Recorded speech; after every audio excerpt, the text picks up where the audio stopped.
go live button, so that should be up in just a sec. And then we'll start sharing. Mm-hmm. I'm going to mute right now. Okay. Oh, Bob, just silly thing. I tend to try to hold to FCC rules, even though we're not governed by them. Mm-hmm. So usually try to reset the program at the top and bottom of every hour, and we don't use any of the 7 colorful words. Should I have channel kids my that inner watch George Carlin and recite the words for you? Yes, please. Yeah, we don't do any of those 7 fun words, or at least we try not to. I let one slip last week. Poop. There, we'll sugarcoat it. That was it. That's what I did. Yeah, I let that one fly right in the middle of a rant last week. But I make it a habit not to do such a thing. Yeah. Because I do know that we have younger viewers. Yeah. And you know, it's not like they've never heard it before, but that's not the point. It kind of isn't the point. You should do the Howard Stern thing they did on Private Parts, where he goes, blank willow, blank willow. The match game. So I don't currently know, because I can't see if anybody is with us on Facebook quite yet. This is the ever so exciting pre-show that I know enthralls all of you. I see 6 people. Really? Well, hello, 6 people. That sounded like that movie. I see dead people. This is the you are in the why am I not seeing my posts? Oh, goodness gracious. So we're doing stop. Thank you. We're doing it's pre-show time.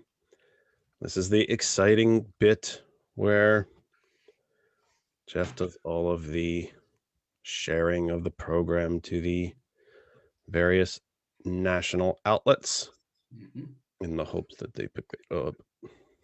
Some of them do, some of them do not. And some words from that other side, sponsors. Brought to you by Vito Strombolis. I would take it.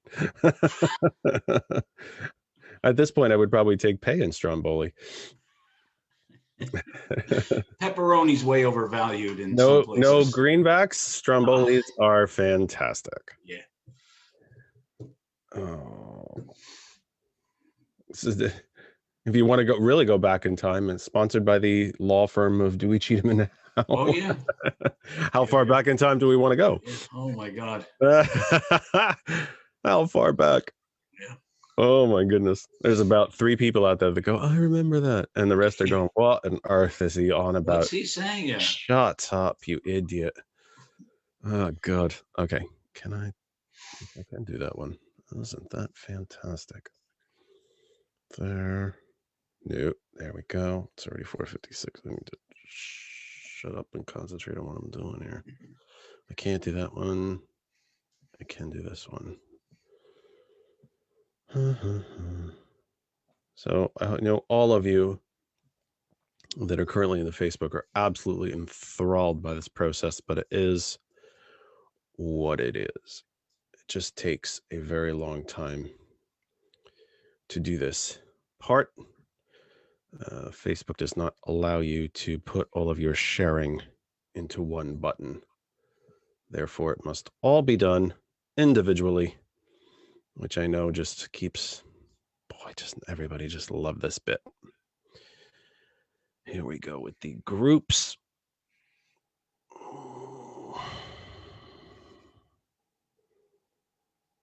I would read off the list, but the list is getting large.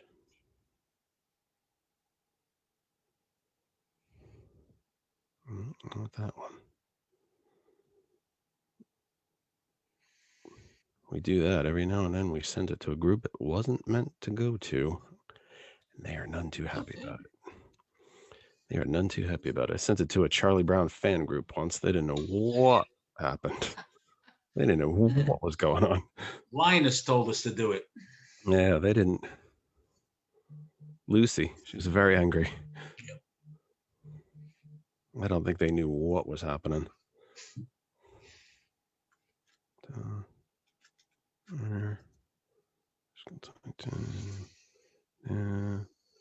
There it goes to our friends at Hot 101. I don't think we need to go to the Lehigh Valley COVID info. Unless you feel you need an inoculation from this program. Hey, anybody? I'll be here a week. Try the meatloaf. Don't take the brown acid. Take the red. Bring my Woodstock days back. Take the red pill. No. Hang on. That didn't go. Stop allowing me to share. For some reason. Group. 2.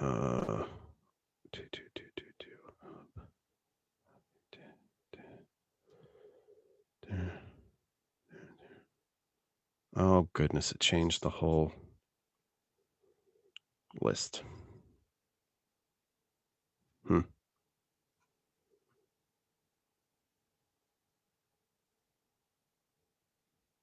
What fun. Boy, they made this.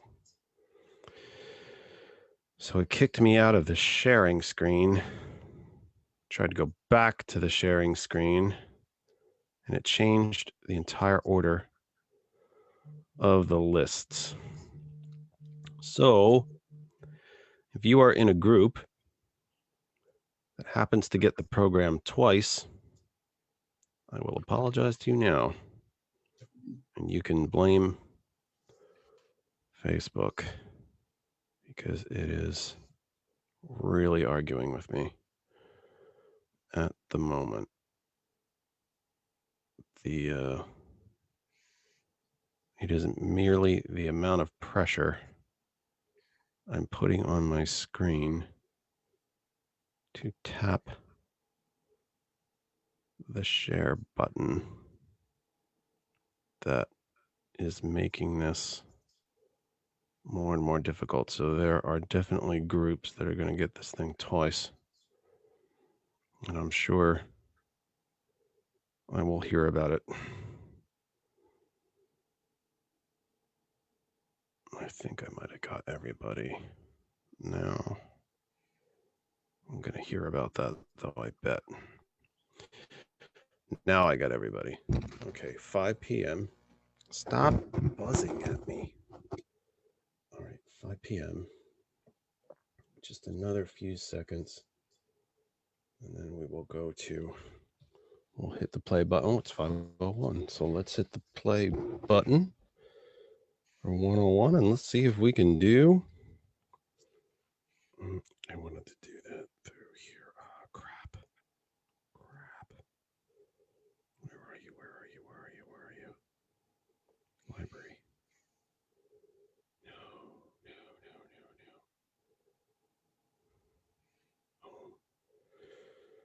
Oh, where'd you go? George knows exactly what I'm looking for, too. There it is. Okay, let's say hi. Hot 101.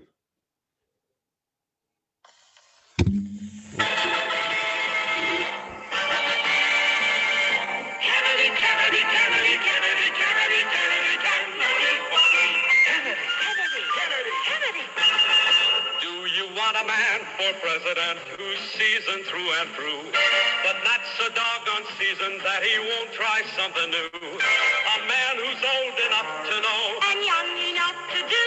Well, it's up to you, it's up to you, it's strictly up to you. But it's Kennedy, Kennedy, Kennedy, Kennedy, Kennedy, Kennedy, Kennedy, Kennedy, Kennedy, Kennedy. Do you want a man with spirit who is not afraid to fight? A man whose record shows that he will fight for what is right. A loyal man who'll bring the job a fresh new point of view. Well, it's up to you, it's up to you, it's strictly up to you. Cause it's Kennedy, Kennedy, Kennedy, Kennedy, Kennedy, Kennedy, Kennedy, Kennedy, Kennedy, Kennedy, any man the right he's guaranteed to be elected president, no matter what his creed. It's promised in the Bill of Rights to which must be true.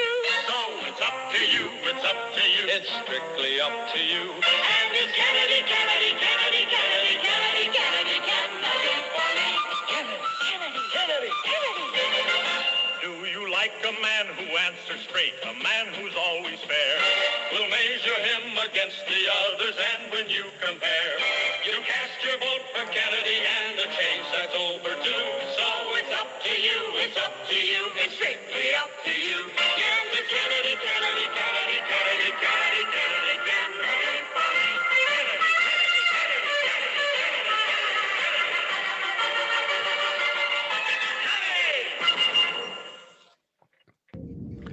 Welcome, welcome, welcome, welcome. From my humble second bedroom here in Saucon Valley, part of Lehigh Valley in the Commonwealth of Pennsylvania in these United States, part of planet Earth, the only one we have. Third rock from the sun in the Terran solar system in this Milky Way galaxy. This is the Kennedy Effect for 21 February 2021. We are nearly 2 full months into what we all desperately, desperately hope will be a better year than last. Welcome to all of you, and thank you all for joining us again. Here we are live. Wherever you may be watching across the Facebook universe, I should probably if you were not here for the very fun, enthralling, mind-bending pre-show, you will, where you get to watch me share the program across the Facebook universe, you will know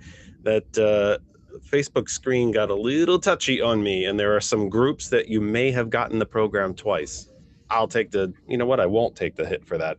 I will kind of sort of take the hit for that because, my goodness, I put just a hair's too much pressure on the iPad screen, and oh my goodness, it cut me off from sharing. There are groups that are going to get the program twice, so let me just apologize to you for that. That said, wherever you may be across the Facebook universe, stay right there, watch, listen, enjoy, listen in the background while it's family dinner time, do whatever it is that you wish to do. We are just very, very thrilled that each and every single one of you is with us this evening. However, as always, if you wish to join either of the 2 chat groups that we have going on tonight. I actually created one in Messenger. Jackie is in there right now. It's a little extra studio cam, a little extra way to get behind the scenes of all of the horribly exciting things that are happening in this second bedroom. You can join us that way, or you can join the live chat, the comments section underneath the posting for the program. Either way, if you come to our home Facebook page, that other side of information, you will see both, and we welcome you into both. We welcome you to be part of both, either or both. It's a great way to send your comments, your questions, agree, disagree, scream, yell, tell me just how bloody wonderful I am. You can do that in our comments section. Our home Facebook page is that other side of information. To our sisters and brothers and friends and family at hot101.net, thank you again for being part of the program. However it is that you consume hot101.net, we thank you that you've welcomed us onto your smart speakers, inside your cars, whatever device it might be that you use to get to the program. Thank you. Each and every single one of you is respected, valued, and welcomed here, and we're thrilled that you are here. We will have the phone line open later in the program, but again, for our friends taking in the audio at hot101.net, thank you so very much. If you don't know how, by the way, to listen to hot101.net, it is incredibly simple. You can go to the main website page at hot101.net. The page is right there in the name. It's pretty simple. You can also get the apps for hot101.net. If you have an Apple device, go to the Apple App Store. An Android device, you can go to Google Play, or if you already have the TuneIn Radio app, just search for hot101.net. We have descended, the program has descended into, someone corrected me last week. It was Dante's, I believe, 7 Levels of Hell. We are now on TikTok, believe it or not. Perhaps you took in the show promo. We're on Facebook. We went through that. After the program is done, the recorded version of the entire program, should you miss any of it, will be over at our YouTube channel, That Other Side of Information. We are also on Instagram at That Other Side of Information, and the Patreon account where you can become a subscriber for all sorts of fun goodies, even more fun than the Facebook pre-show. And I know that's hard to believe, but even more goodies can be found over at Patreon. Let's get to one of the big news stories of the day and the past week, and I'm wearing it. How about those lads from United, yeah? Good week for Manchester United.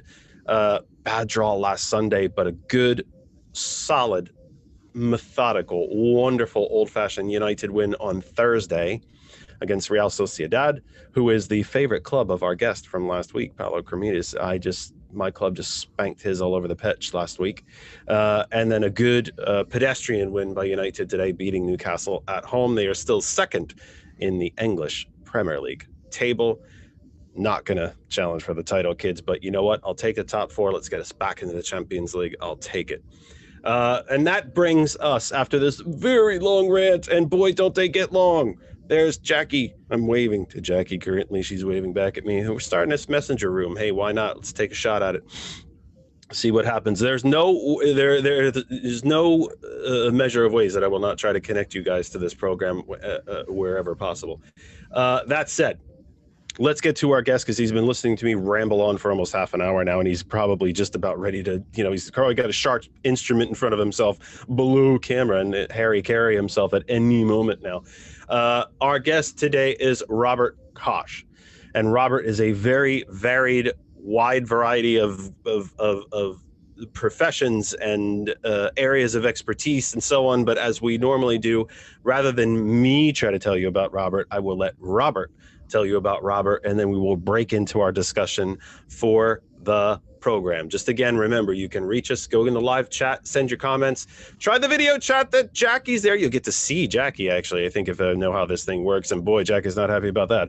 And you just connect with the program. This is not a lecture. We love NPR. It's great. It's informative. It's unbiased. But if you wanted to be lectured, you could go sit in a college class or listen to NPR. We want you to be part of the program. Robert Kosch, thank you so much for being here, and thank you for your patience on the show setup and coming early just in case any gremlins snuck into the machinery. You have done a number of these appearances in your career. This is probably the most homemade, organic, and perhaps smallest audience of your career, but we still thank you extremely very much for taking time on what is traditionally family time, a Sunday afternoon. We thank you for being here, and welcome to the program. Thank you very much, Jeff. I'm very, very happy to be with you. I appreciate you asking me to come on. Just to give you a little synopsis of who am I, what am I doing? What an expert guest. He's breaking into my first question, and I didn't even have to ask it.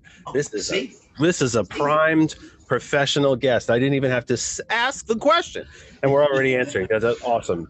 Please. I made notes. Yeah. That means you listened to the pre-programmed phone call. Oh, that's fantastic. Usually the pre-programmed phone call is, you're on for how long? I have to stay for the whole thing. That's usually how the pre-programmed phone call goes. But no, great. Robert, who is Robert Kosch, and how did you get here? I'm a individual who has experienced life's peaks and valleys, and somewhere in the middle, I have been able to collect myself, my thoughts, and I've been able to use some vision that I otherwise would not have had without the peaks and valleys, to address certain situations, very much like we're going to do on this show tonight. I will explain what I have going right now with respect to a plan I am implementing called Reset, which hopefully will take effect and people will take notice, because it's a logical, out of the box type of plan to rescue our economy from the impending implosion of the commercial market and the biggest recession that we've seen in 8 decades. Would you say, again, I break the fourth wall in this program a lot. We talk directly to the people. I think that's part of what the video part kind of brings you, is you have a chance to at least theoretically look people in the eye and talk right to them. We don't have to pretend that we're actors on stage here. And if I'm some kind of actor, I'm the worst one at playing a radio host, let's say that. But that said, we had a chance to talk about this on the phone call that you were kind enough to give me time to on I think it was Friday evening that we finally spoke, or Thursday during the day, maybe it was. That said, wouldn't you say, for all intent and purpose, if not the textbook economic definitions, if not the London School of Economics definition of such, wouldn't you say that? Would you agree with me? Maybe I should put it that way. Would you agree with me that not just as a result of this pandemic, but also 40 years of Reaganism, and if you have 40 years of Reaganism on your bingo cards, kids, play it. Wouldn't you say that we are essentially in a depression? A second Republican depression if you are part of the economic bottom 99%. But if you're part of the 1%, you're doing just great. I would agree with that. And the reason I am saying that in that vein is that we are experiencing very similar circumstances that we did in the crash of 2008. That was mostly real estate driven, or actually the trigger that started it all. And it's happening once again. If you go to my website, which is at www.greatergoodmediallc.com, I have up as a banner the slogan, "For people who fail to learn business history, they'll be doomed to repeat it." And this is what has been going on for, you could count the space in between recessions, depressions, let's say economic turmoil, throughout tracking what happened from the late 1800s. So I would agree with you, but what we are faced with right now, and I think is the most important aspect to look at, is that this actually started with the Trump administration cutting taxes for corporations with absolutely no end game in sight. Those were cut from about 30, if I'm not mistaken, 20, it might have been 28%. 35 to 21. 35 to 21%. I was going to say 35 the first time. Should have went with that. Listen to your guest, Jeff. He knows better than you. Yes, from 35% to 21%. When, by the way, going back even as early as right before the Reagan era, corporate taxes were, I believe, right around 50%, if I'm not mistaken. Yeah. And they are now 21%. As much as a third of the entire federal budget was paid for by corporate taxes before the onset of the Reagan era. Now I believe it is about 7 to 10%, if I'm not mistaken. And that money has to come from somewhere, Robert. So it's coming from the bottom 99%. Well, you know what? That's what we believe. I mean, taking that statement that you just made, Jeff, is, you know what? It's yes, but it cuts to another yes, that the bottom 99% aren't making the money that they did. And so the amount of tax paid is not going to be the same. It's not even going to be close. So what I have set forth in my plan called Reset is very controversial. It's very much outside of the box. There is approximately $92 trillion in cash in offshore accounts, shell companies, and then you've got money that folks have hidden under the mattresses. They have not paid their fair share of tax on. Hey, I'm not mad at anybody for it, but we are now saddled with a situation that is not going to be cured by these old tired stimulus plans. How much further can you drop the interest rate for somebody to do anything? People buy cars every 3 years. They buy homes every 10 years. It's a statistic. It's pretty common. And where is that prime interest rate right now, Robert? It's right about, I believe, 1/4%. I was going to say, I think it's think really just above zero. Yeah, I think it's. So I think it's in the why bother category. You know, right. Essentially, yeah. I think it's 1/4%, no more than a half. But we are definitely not in the negative percentages, which actually other central banks have done. The Japanese central bank has done that on occasion. The European central bank has done that. I believe they might be doing it right now. But I'm working from memory. Anyone in either of the chat rooms is always welcome to correct me. I want to be spot on. That said, I interrupted you and I apologize. No, but that's okay. We're talking about the, but that's one source in Project Reset. That is one source of income. Sure. Well, and it's a major one because rich folks didn't used to be able to offshore money. That is a Reagan era change. They didn't used to be able to do such things. Mm-hmm. But what about returning a tax structure to more of a New Deal style tax structure? Which then again, folks, you can see the bingo card up on the screen. Start marking off your boxes now because I'm about ready to hit a bunch of them. The top marginal tax rate for the top income earners on what would today be about $4 million in income. So on your $4 millionth and first dollar, even when Reagan entered office, was still 74%. During the New Deal, it was 91%. The capital gains taxes being as high as 35%. We've had significant inheritance and estate taxes. We had an entire tariff system that was dismantled unilaterally by Reagan. It was a tariff system that funded the entirety of the federal government up until the 19-teens. Are any of these tax structures or tax potential sources of revenue included in your project? No. What has to happen is truly using the word reset once again, is what the first step would be in collecting taxes on. Let's say we had the ability to go grab half of that $92 trillion, or the people who own it, we're not grabbing it, and charge a 20% flat tax on that.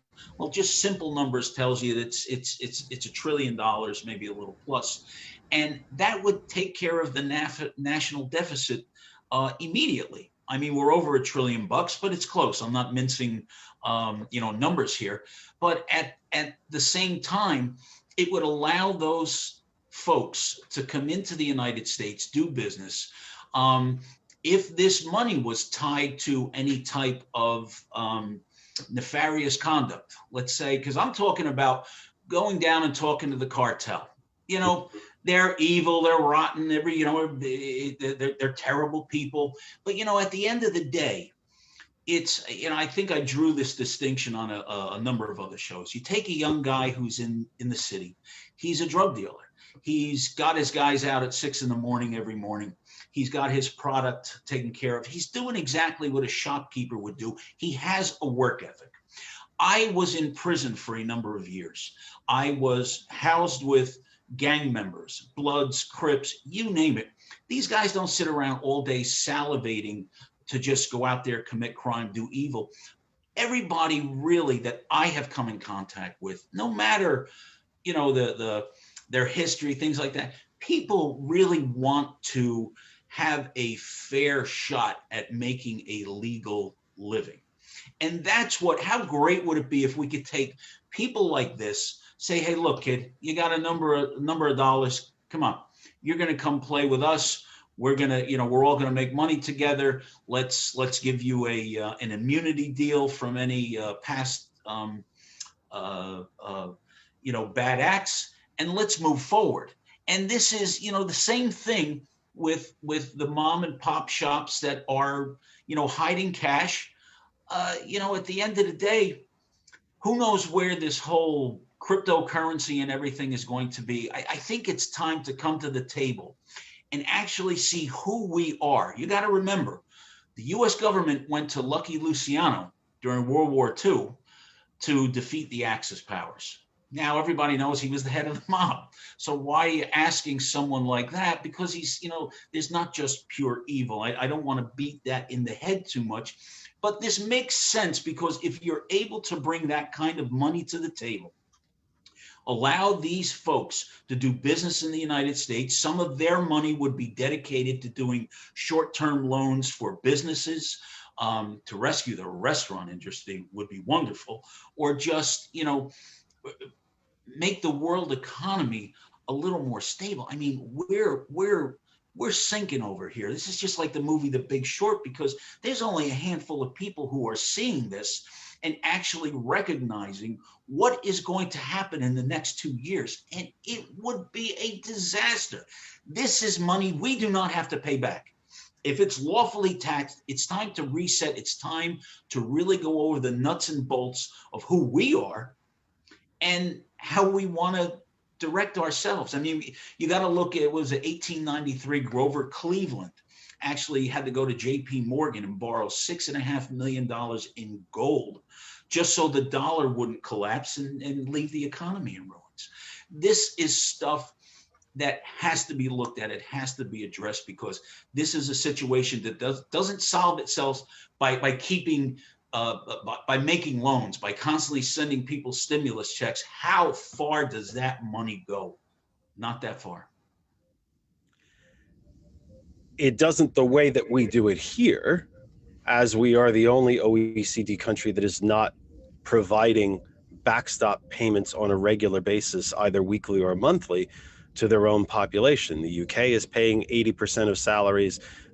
Canada is sending up to $2,000 a month to every citizen in the country. Germany is backstopping wages. The Scandinavian countries are backstopping wages.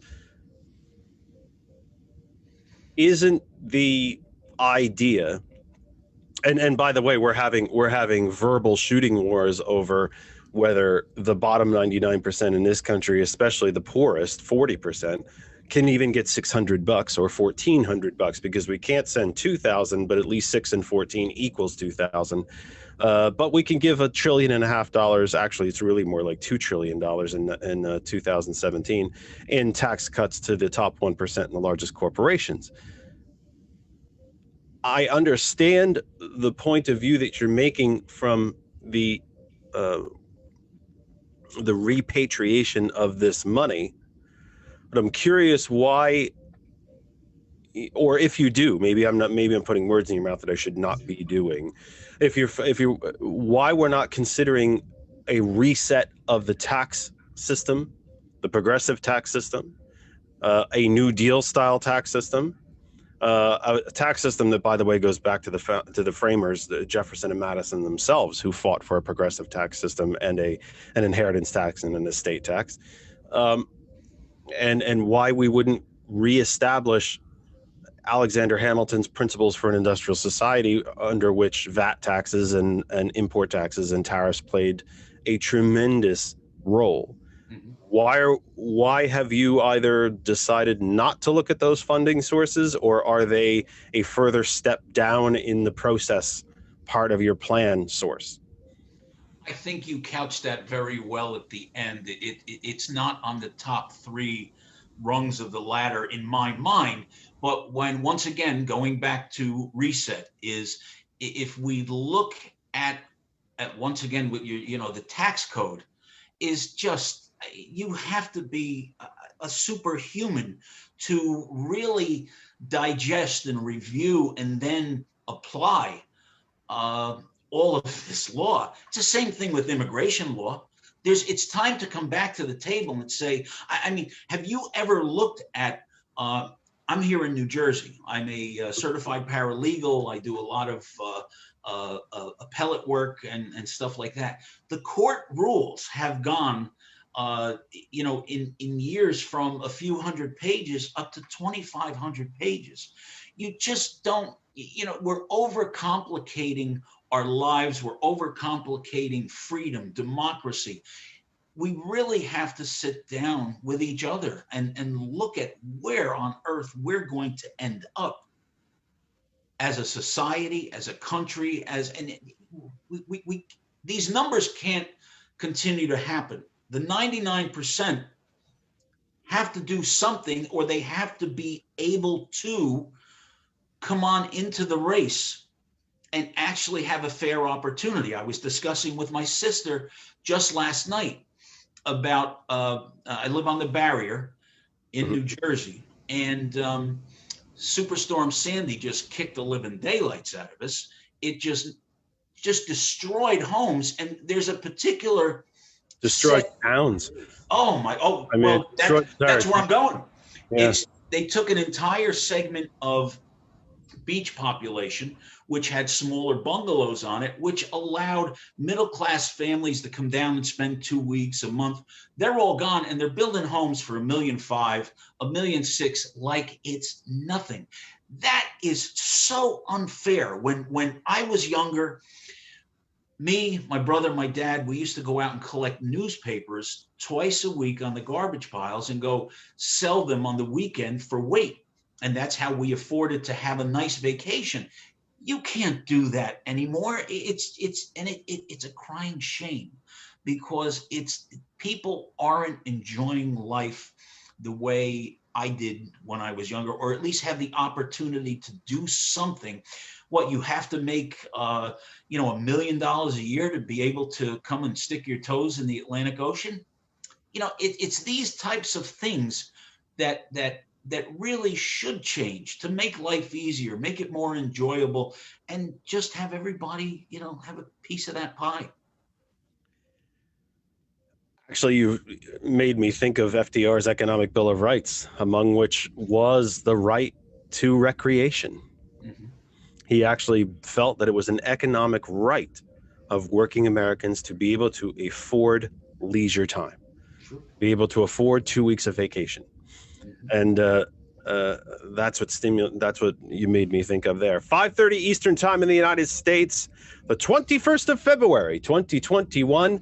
My guest is Robert Kosch. I am Jeff Kennedy, and you are on The Kennedy Effect. Wherever you might be watching on Facebook, we now share the program to pretty steadily now, 75 plus platforms, outlets, groups, blah, blah, fill in the blank. I don't, proper Facebook term here, using the power of the 1% against them.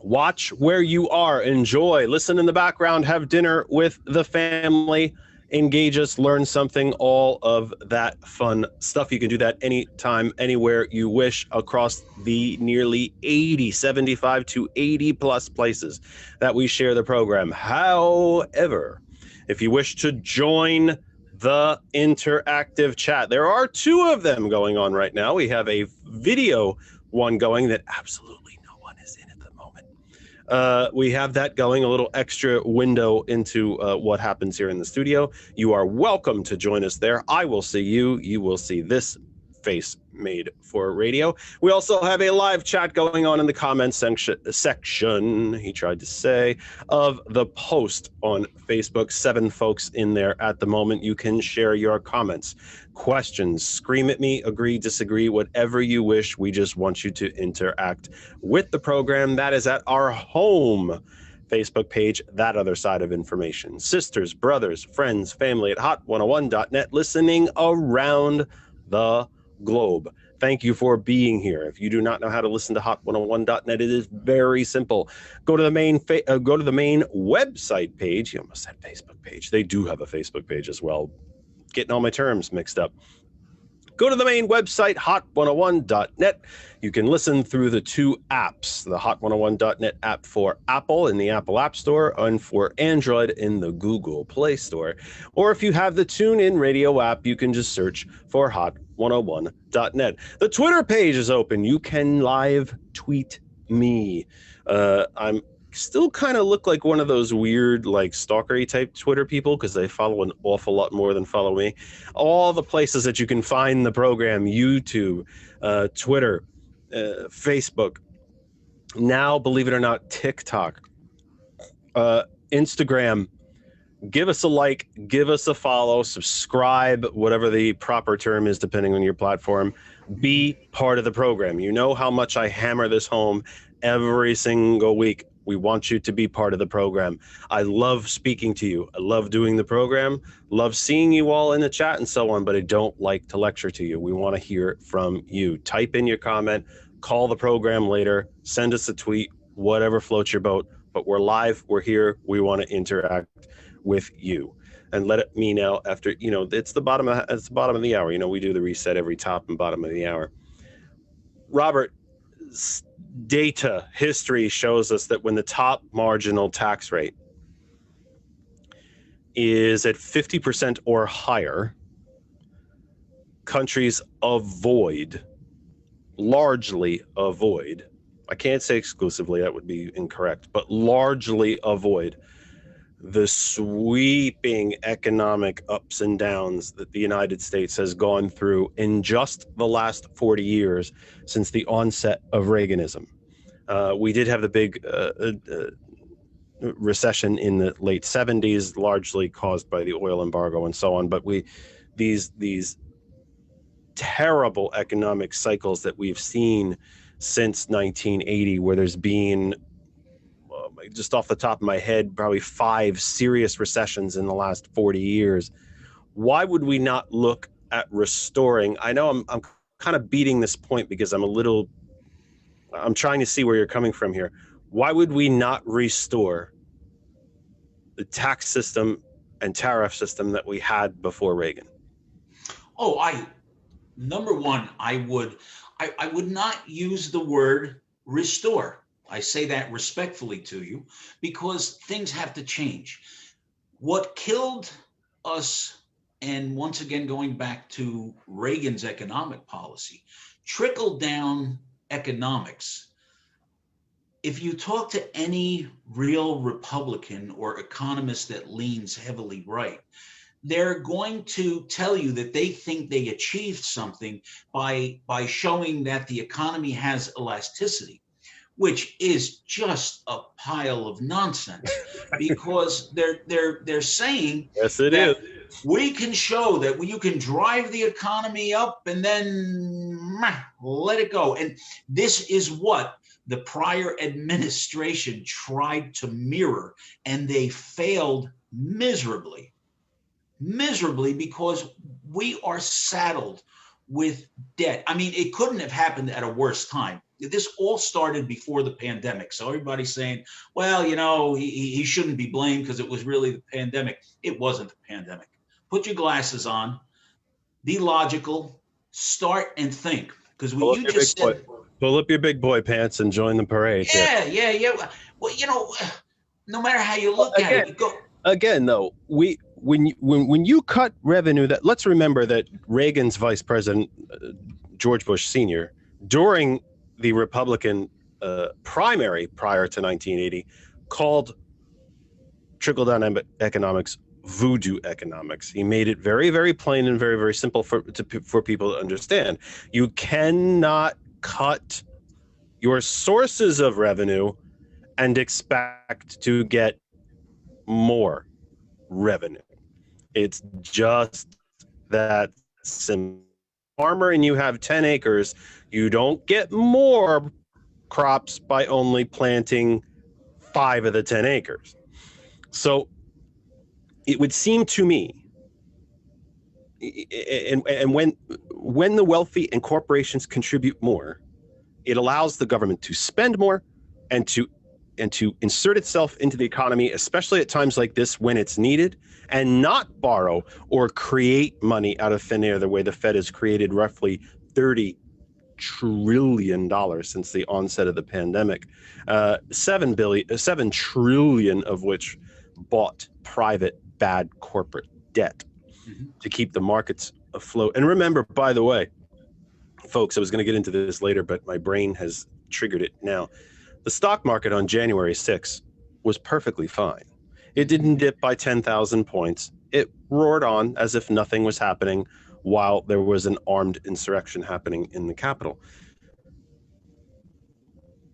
why you say my use of the word restore might be inaccurate. How is it inaccurate? We've done these things before. The nation, we had these tax rates, we had a tariff system. How would it be a bad return to history? You know, we learn lots of history lessons from history, good and bad. And just as you mentioned, and you're 100% correct, if we don't learn from the bad ones, we'll repeat them. But there was some good stuff too. Well, here's my comments as far as, once again, restore is you've got to look what happened before Reagan, and you should really start with Truman, because everything that was adopted under the the tax code back in the early 50s, moving right along through the 60s, is that we were the leading manufacturer of the world. Europe was all bombed out. The Chinese were still making the little bamboo umbrellas you put in the drinks, which I sorely miss. But that being said, everybody was working. We were building highways. Mm-hmm. We now have to look, Jeff, and hopefully this is a partial answer, because once again, restore, I would pick parts out of certain areas during that time frame to possibly apply. But we are returning to an age of individualism. When I say that, when we had our conversation the other day, you look at the Jetsons, the TV show that for the younger viewers, it was a futuristic cartoon, right? Yeah. That you had. If George Jetson wanted a cheeseburger or a hammer, he would go to the wall, press in his little buttons in the machine, and there you go. You have either. That's where we're coming with the advent of the 3D printer. Life is going to change dramatically. These people leaving the cities, not coming back into their commercial office spaces, which we'll touch on a little during this program. We have to factor all of that in. Where are we going to be? You've got guys like Bill Gates, Steve Jobs, all these people who have this vision of what I don't have that. I don't have the technological know-how or prowess to say, well, we're going to do this when you need a hammer and you just go to your machine and do it. You replicate Star Trek. You replicate it. Exactly. Yeah. Except bones. Because my cancer. Right. Because energy and matter are interchangeable. Sure. So there are a lot of, what ifs. And if those two letters that form a word is the biggest question in the English language, because if makes a situation dependent on something else, there's a lot of quagmires that are going to end up in the immediate future. When I say immediate future, the next 10 years, because we've got to figure out where we're going. That will impact the Chinese economy, because China's got numbers in strength in numbers. They've got people showing up and working for 2 bowls of rice a day and maybe a couple of shekels. And I'm not saying that to be demeaning or anything, but they oppress their people, and this is all going to change. What happens when they aren't the manufacturer of the world? And this all comes circling back. It's going to be a very, very interesting time. Folks, I would remind you to build on the point that Robert just made. Prior to the onset of the Reagan era, and all of this changed in just the 2 terms of Reagan himself, 81 to 89. When Mr. Reagan entered office, the United States had the largest middle class on earth. We were a creditor nation, the largest creditor nation on earth. We imported more raw materials than any other nation on earth and exported more finished goods than any other nation on earth. At the end of Mr. Reagan's 8 years, we were the largest debtor nation on earth. We exported more raw materials and imported less finished goods. Every single thing that the United States had, and we no longer had the largest, well, we did actually still have the largest middle class. We no longer have that. That is China. Some folks will still tell you that we have the largest economy on earth. I have seen stats that will tell you China has taken that over as well. And how did that happen? The United States has lost over 65,000 factories, not just jobs, entire manufacturing facilities since 2001. And it was done purposefully, folks. It was done purposefully. That's what dropping the tariff system did for you. It became cheaper to manufacture things in far off lands and import them back here, especially if you paid no tariff on them, than it was to make them here. Remember that the minimum wage, if it had kept track with worker productivity, would now be $24 an hour. If it had kept track with CEO pay, it would be $34 an hour. And President Biden can't get a majority to agree that it should be more than $7.25. $7.25, by the way, is a poverty wage. It's about $14,000 a year. If anybody would like to tell me in the chat that they can live on that, I'd like to see it. I'd like to see it. I'll waive the Patreon subscription fees and give you all the free content you want because I'd like to see it.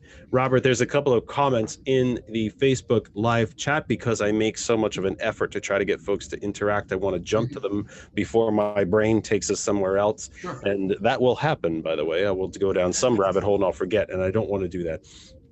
Jackie says, corporations use our infrastructure but don't pay taxes. I'm tired of the argument that taxing corporations will send them overseas and out of state. Pennsylvania keeps taxing its residents to make up for the lack of funds, invest in infrastructure, and create a ton of jobs. And I would add predominantly union and well-paying jobs. The progressive tax system in Pennsylvania, by the way, is upside down. The bottom 30% economically pay more taxes as a percentage of their income and in real dollars than the economic classes ahead of them.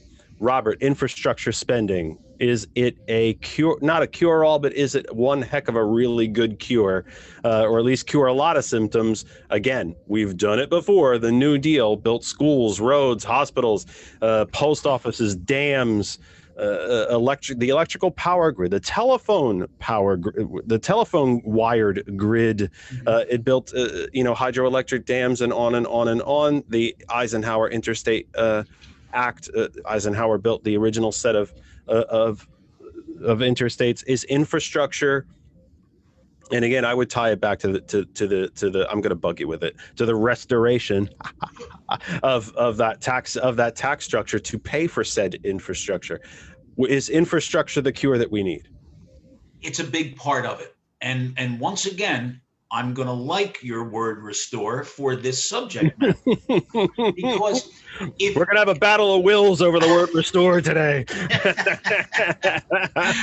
RESTDOOR, restore.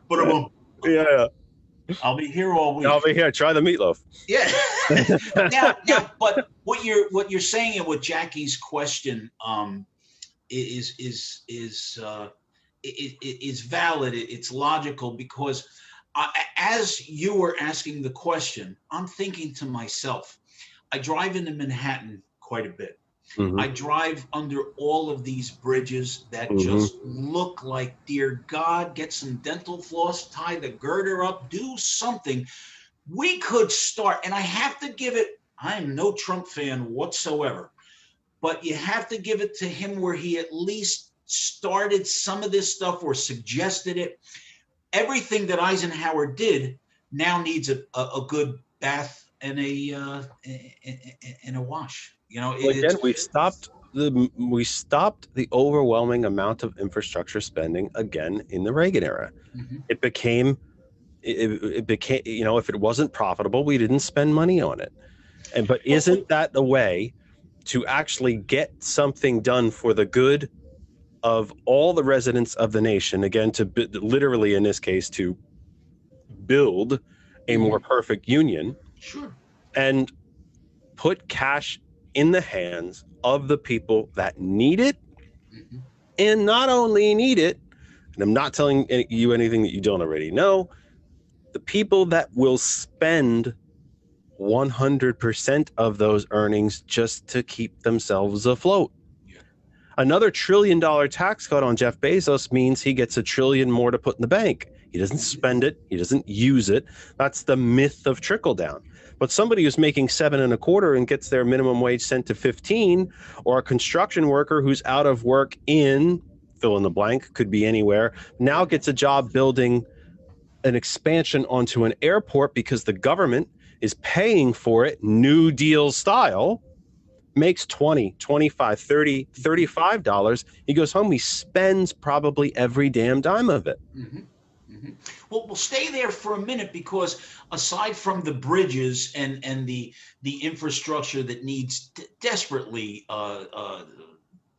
in need of repair, refurbishing, what must happen, and it must happen relatively soon, is we've got to restructure our cities.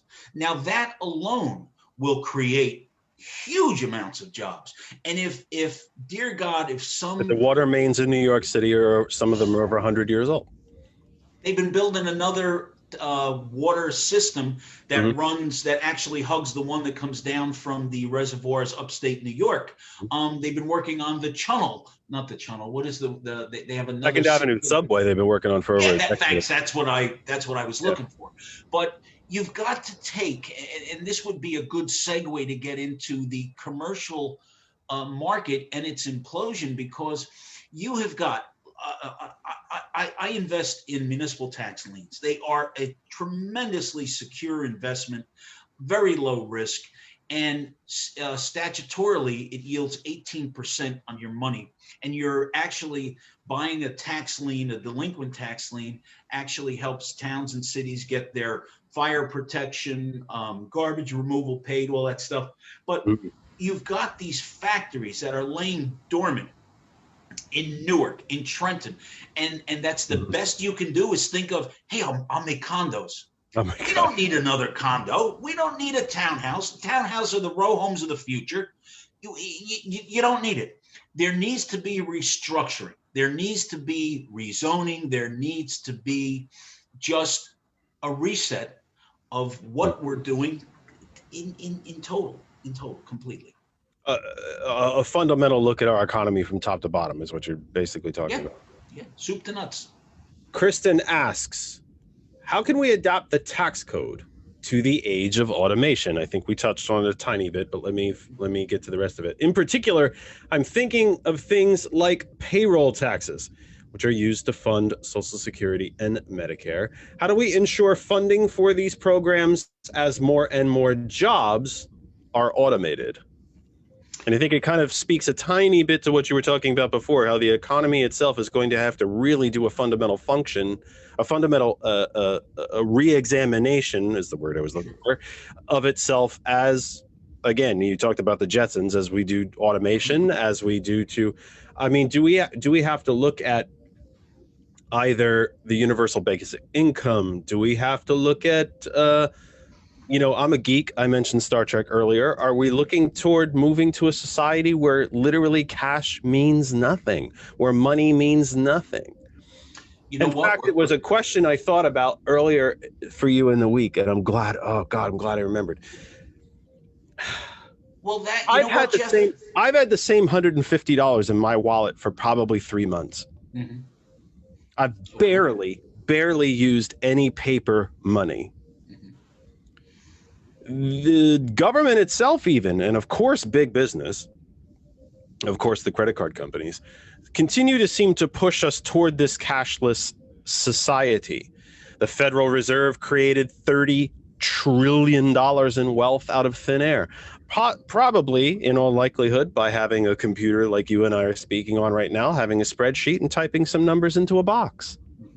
So many of our of our stock transactions are electronic, and many of them are automated. Bernie Sanders has suggested that we institute a stock exchange tax that we used to have. Again, by the way, that was part of the New Deal as well. Even at 0.01% would generate hundreds of billions of dollars every single year for the federal government, because so many of these trades are being done electronically and automatically. What does money even mean? Well, you know what? I have been on a number of syndicated radio shows in the past couple of months. You understand what I'm trying to say? What does money even mean? It's numbers on a spreadsheet. It can be created out of anywhere. It's not tied to gold. It's not tied to platinum. It's not tied to coal or oil even. What does it even mean? It's going to come down to need. You made a couple of really great comments as you were just speaking there. And you have to go back to what I had said earlier about individualism. It's why I record the program, because they go out of my brain and I forget about them. And people say, that was a really smart thing you said. And I go, what? So what you have to realize is that during the first industrial revolution, farmers were coming into the cities so they could work at factories. Now, we are going to do the complete reverse in the next decade with respect to people. And we're seeing it right now. We're seeing it right now. People are leaving Manhattan in droves to go. Number one, they wanted to get away from heavily populated places so they wouldn't be infected by coronavirus. But Right. then the realization sits in that, well, you know what? I don't have to go to the office 5 days a week. I'll drive in 2 days a week. But once again, being George Jetson and having your 3D printer there, where technology and what is happening is amazing. How many rooftop gardens do you see? They're all over Brooklyn now. Yes. We are going to be back to the age, once again, individualism, where we can plant our own food. You can have your basement set up with hydroponic lamps, growing your wheatgrass, and maybe you want to keep a couple of farm animals in the closet, a little hay feeder for them. But everything is going to return to your, I'm not going to say survival, but your living depending mostly on what you can do and achieve in a certain small area. And that goes back to your money question. It's not going to be needed like it was earlier, where I got to go to Ace Hardware to get my hammer. Not me. I'm gonna just make it in the old scroffinator over here. Press a couple of buttons and have my Jetson ball peen hammer ready to go. So these are things that we have to look at again. Once again, we're talking about returning to prior tax situations. Go back in history. Look at what happened when, people needed acres to live on.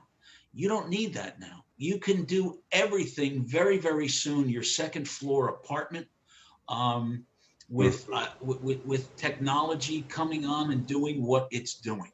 So I don't see the need for money, but once again, when I started saying about being on these other shows, a lot of them lean very heavy to the right, and they believe that a cashless society is not what the framers of the Constitution envisioned. And I'm thinking to myself, why? Even though they're the ones pushing it primarily because of the interests that are charged on these credits. Yeah, so I really believe, I think the smart, and it may be on the edge of paranoia, I hope not, but commodities, gold, silver, even though it's really just a crazy, unstable kind of thing, but you're going to have certain things available to you individually in case it really hits the fan. What can you barter? Prison economics, when they stopped selling cigarettes in prison, do you know what replaced that currency? Mackerel, bags of fish. Now, how on earth did that happen? It turns out guys in prison, they eat their ramen soup with a bag of this fish, raised in Thailand, by the way, for like 80 cents a bag. So it's these types of bartering, this type of system that you've really got to consider and look at. That, and once again, that's gone through history also. So money, maybe not. Well, you're right about Manhattan.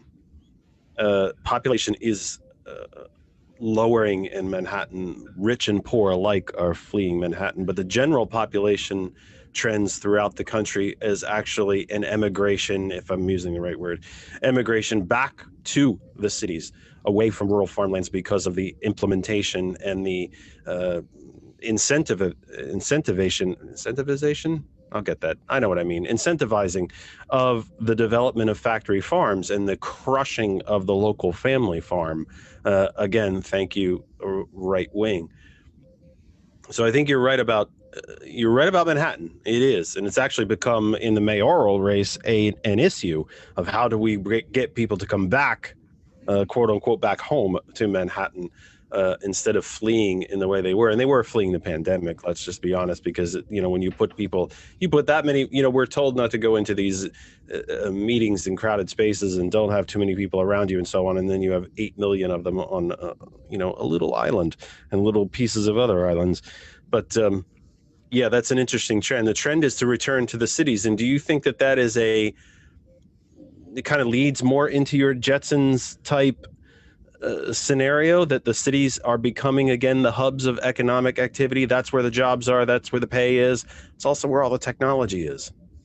Whoever gets elected in New York during this race will be the mayor of the largest theme park in the world.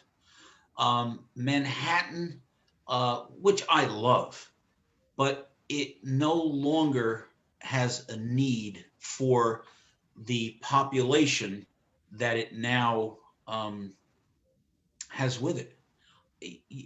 And that's why, once again, go back to the my comments on structuring cities. These cities were built prior to the highways that Eisenhower put together. Your exits, your points of egress, and what have you are the Holland Tunnel was built in the 20s, if I'm not mistaken. Yeah. The Lincoln Tunnel in the 40s. I think it was the late 40s, early 50s. But there's, I mean, aside from entertainment, what is the need to go into an office building to sit with anyone? I mean, aside from it being a natural and good occurrence to deal with people not on a screen and to do it person to person, I think it's but there's not going to be the requirements. There's not going to be the want. After this year, with people being in their homes, all that, they want to go out, but for the most part, it's much easier to do a Zoom meeting, to do something. So to look at the numbers for mass transit. I was going into Manhattan in the very end of 2019. You had to stand on the bus, packed with people. The subways, you couldn't close the door. I went into Manhattan a couple of months ago. Me and 7 other people were in 8 cars that were traveling into New York. The buses are empty. Is that going to all of a sudden, okay, pandemic's over, everybody back on a bus? Not going to happen. Not going to happen. Hey, here's some, here's a free sandwich. Come on, ride with us. It's not going to happen. We have to re-examine just our total lives, economically, socially. People are going to look at this pandemic in 5 years and say, "Oh yeah, that was pretty bad. Let's, nobody's going back to the lifestyle right away that we had." There's going to be a very, very big segment of the population who are still going to be, I'm going to say, homebodies, not locked inside the home, but not venturing too far from it. 6:02 Eastern Time here in the Saucon Valley, part of the Lehigh Valley, in the Commonwealth of Pennsylvania, the Eastern Time Zone here in the United States. You are with the Kennedy Effect for the 21st of February, 2021. Nearly 2 full months into 2021 already. I had a friend tell me once when I was younger that the older you get, every day is Monday. He's just about correct, because it is another bloody Monday again tomorrow, and I'm not looking forward to it. Let me be honest with you. Wherever you are watching across the Facebook universe, to the 80-ish places that we are, I think it might be over 80 today, the 80 places that we share the program, thank you very much for being there. You can continue to watch, listen, wherever, whatever page it might be that you might be on. It might be the Hot 101 page. It might be the Lycoming County, he's really stumbling today, kids. The Lycoming County Democratic Committee, the Washington County Democratic Committee, the Lehigh Valley Progressive Young Democrats, the Progressive Lehigh Valley Progressive Network, and 70 more that I cannot name off the top of my head. Stay right there. Enjoy. We're glad that you are with us. If you would like to come over and join the live chat that's going on in the comment section of the show posting at our home group Facebook page. That was a mouthful. That other side of information. That other side of information. You can come there and comment, ask questions, agree, disagree, scream, show suggestions, guest suggestions, anything that you want to do to interact with the program. That is one way to do it. Our sisters and brothers and friends and family at hot101.net, thank you for being with us again. There are hot101.net listeners around the globe, and every single one of you is important to us. You are respected here. You are welcome here, and we are glad that you are here. However you take in hot101.net, the main website, streaming in your car, any of the devices that you might use, it's very, very simple. Apple App Store, Google Play Store, and the TuneIn Radio app. The Twitter page is open. I'm going to be absolutely not gobsmacked in the least to realize no one has tweeted, but that is pretty much standard. But it is there. You can reach us right now and comment on what Robert and I are talking about. You can send us a live tweet. I will read it. I will see it straight away. At That Kennedy Talk is the Twitter handle, or you can just search again for That Other Side of Information. Once again, when the program concludes, if you missed any of today's broadcast, you can always go to our YouTube channel, That Other Side of Information. Give us a subscription. Then you'll know every single time that we upload something over there. You can see the program in its entirety. I have no idea why the radio guy can't talk today. It's not a good look. Not good for the profession when the guy behind the mic can't speak into it. That Other Side of Information at YouTube. Give us a subscribe and you will know whenever we post anything over there. You can also give us a like or a whatever the proper to follow it is. Follow who? The old guy understood. I used stone tablets when I was in school. The old guy got it. You can give us a follow at TikTok because I love it so much. But we basically use it for show promotions. We might do a couple rants over there if I get extremely angry some night about something. I might just log on there and have a real go. We try to save it for the program, though, because this brain can only hold so much information. I say these smart things, and Robert says, wow, that's a really smart thing. And then I forgot what I said because it's out of my head. So that's just pretty much how it goes, isn't it? Anyway, and I'm going to be opening up the phone line. I will put the phone line on the screen. You know how I am about phone calls, kids. Look at the bingo card. It's right there, bottom right-hand corner. We want your phone calls. And I'm going to tell you something else. If you're watching the video presentation of the program, you can see the bingo card. It's been up there. When I had my pre-production phone call with Robert, I said, yeah, we have a bingo card and we invite people to play along at home. And his basic reaction, if I'm not misstating it, because of course Robert's still here, if I'm not misstating it, Robert, your basic reaction was, you have a what? I immediately wanted to bet money on B14, I-37. We have a bingo card. So as you see me hit these topics that I seem to hammer home every single week, you can fill in a bingo card. And guess what you win, kids? Close your eyes and dream of the most wonderful thing that you can win. You're not going to win that. You basically close your eyes and you'll see what you can win. But hey, it's another way to interact with the program. We try to make the program as interactive as humanly possible. We want to hear from you. We want you to participate in what's going on here. Phone calls, comments, questions on Facebook, tweets, emails, you name it. You are part of this program. If it wasn't for you, we wouldn't be here. And we're actually going to be talking a bit about the state of right-wing hate media and talk radio a bit later in the program, because Robert is joined this decadent world of ours in the talk radio biz. So we'll be talking about that a little later on. And we welcome back Robert. He got to listen to me do my top of the hour rant again. He is loving that. He's just about falling into the camera well every time we go on this rant. But we have to reset the program every time. I'll be typing the phone number in shortly after I ask this question, and Robert gives me a professorial answer. The stimulus plan, or the COVID relief bill that is currently under negotiation in DC, Robert, $1.9 trillion.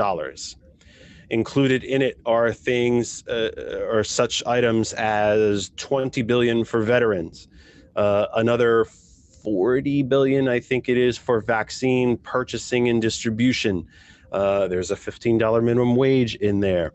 There's a $3,600 child tax credit, but rather than it being a numbers game on your tax form, you literally get a $300 check per month. This is an actual cash tax credit. Republicans, of course, the Republican corporation, as they are not a functioning political party anymore, no leadership, no platform, no guidance, no vision, just shifting money to the stockholders, their donors, just like a corporation does. I don't refer to them as a party anymore because they aren't. They are, of course, the initial roadblocks. Now, all of a sudden, how much we spend matters, but it didn't matter for the last 4 years. Your general thoughts, as we've talked a lot about the economy and the economy at large, the economy as a whole, almost living, breathing organism. What are your thoughts on the idea of this major COVID relief package? I agree with many parts of it, but the word trillion, I'm not a fearful guy, but you're talking about $1 trillion. I would much rather see focus on, once again, what we were just discussing with respect to jobs and infrastructure, jobs not revitalizing, but actually changing our cities. There's going to be enough work if President Biden could create a team of people to really look into these aspects of what we're going to need in the immediate future.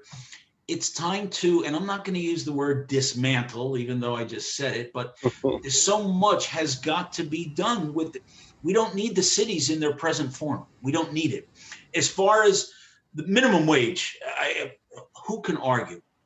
$7 an hour, $7.25. What is it? $7.25 has not gone up since 2004. I think it is. That is a shame on someone moment. I'm doing that out of memory. If anybody in the chat wants to correct me, they're welcome to do so. And I hopefully I can possibly Google it quick while we're having our conversation. But I want to say that it's 2004. I happen to have that speech by Ted Kennedy on. That I took out of YouTube. It's a bit long, the clip that I have. It's almost 8.5 minutes, and I'm not going to play it right now.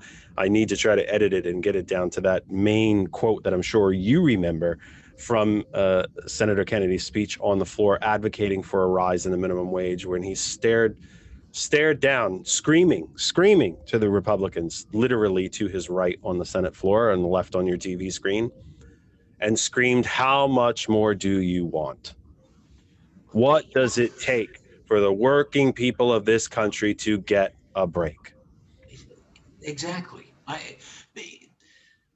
How on earth do you survive if you're working 40 hours a week? 40 hours a week at 725 is about 14,500 a year. It's $300 a week. What rent here in New Jersey? I don't care where you go. Studio apartment, $1,000. How are you going to survive? How on earth? I mean, even if you qualify for a Section 8 type of housing, you still have to, you still pay a remainder of that rental to the landlord. So how on earth does someone buy food, pay for a phone, which everybody must have? I mean, it's part of our society now. How do you survive? The only way to do this is to adjust who we are, what we're going to do. Once again, the question you said, about how much do you need money? I mean, we are capitalists. I am truly a capitalist. But at the end of the day, where are you in your thinking with respect to what are you going to need 10 years from now? And it's unfortunate that most of us don't think like that. I mean, most of us are it's like the Johnstown flood. The phrase cognitive dissonance came from, these poor people who lived below the dam, knowing that dam's going to break one of these days, just saying, it'll be fine. Well, it rained and it killed 2,800 people. It's amazing we do things when it's crisis time, pee and moan about, who did this, play the blame game. But you know what? It's time that we all get our own heads wrapped around our situations. And this is huge with respect to the economy, with where we are, and with respect to feeding ourselves. What's going to happen? You've got some pretty smart people out there buying water futures, and they're buying. We mentioned it on this program, and I almost said it in the last half hour, but we diverted away from it. Just last month, I believe it was last month, I mentioned it on the program. Regular listeners and viewers will remember me saying it. For the first time in global history, and I want to say it was the Chicago Commodities Exchange, but it could be wrong. I think it may have been London. Drinking water was traded like a commodity. Mm-hmm. Same as copper or lithium or oil or natural gas or diamonds or gold, for that matter. Water. Jeff. 2/3 of the planet is covered in it. The Saudis get most of their drinking water from desalination. 2/3 of the bloody planet is covered in it, but it was traded on a market like a commodity. And isn't it a matter of time that we broke that seal, Robert, before water becomes so expensive that it becomes yet another way that the oligarchs of the planet, the 2,400 roughly billionaires in the world, control the rest of us? Well, you once again, great point. You kind of stole a little of my thunder that I was going to get into, because I have researched desalination. There is no reason that this planet would ever run out of water. They have not. They did basically what Goodyear did back in the very late 60s. Goodyear had been approached by several inventors who had invented tires that would just never wear out. They bought those patents, put them on the shelf, and you know what? Look at the way GM killed the EV1 in the 90s, the electric car in California. It ran the same or better than any Tesla you can get today. They were selling all over California, and GM sold them with the caveat that they could take them back, and they did, and destroyed them all. Well, desalinization is not a very involved process. It is When a you power consumption process, though, is it not? It requires a lot of power. Yes, it does, but look at the computer. In 1972, it would have filled my living room just to have a keyboard to play Donkey Kong. Now we're talking on it. This is what is going to happen. There are people with vision. There are things that we can do. We can do as a society, as citizens of the world, to ensure our existence, our peaceful existence, with limited competition. Because if water gets tight, oh dear God, I can't think of what's going to happen. I have said to a number of people on this program, and I wear a lot of other hats. I'm a partner in the Blue Collective political consulting firm, a political consulting cooperative, by the way, not just some Wall Street firm, but an actual political consulting cooperative. I'm strategist there. I'm a strategist for Our Revolution PA. I tell a lot of candidates, and I tell a lot of Republicans, self-identified Republicans, because I don't think there are any real ones. I think they're self-identified. I think they identify with what they have had drilled in their head for the last 30 years through the right-wing hate media machine. That said, if the wealth disparity that exists in the United States and globally today, which is worse, by the way, than it was before the onset of the first Republican Great Depression, let's say that disparity was no longer in money, but happened to be in food. You thought January 6th was violent. Would we not have a global second French Revolution all over again? But yet we seem to absorb it and take it and accept it as a matter of fact because it's money, because it's abstract numbers on a spreadsheet. It's the Dow. We don't, even when we can't afford the basics for ourselves, we don't. Why do people not automatically? My brain goes automatically to the people who have it. Mm-hmm. When I can't pay a bill, I think about the fact that the billionaires in the United States have added $1.4 trillion in new wealth to themselves just since the onset of the pandemic in March. That the United States has created, and won right here in the Commonwealth, 4 new billionaires just since March of last year. If that wasn't money but was food, Robert, what would be happening on the streets of this country? Oh, well, once again, let's go to attitude. You remember, let them eat cake. Marie Antoinette was so far out of, the realm of reality. Out of contact, out of touch, yeah. Out of contact, out of touch. Yeah, this is the same thing. I mean, because if you're promoting the working man and you're talking about, the disparity, well, all of a sudden you're a socialist, you're a communist, you're something, if we get tight with water or food, January 6th is going to look like a day at the beach. And it is going to be, you want to talk about The Walking Dead. It's the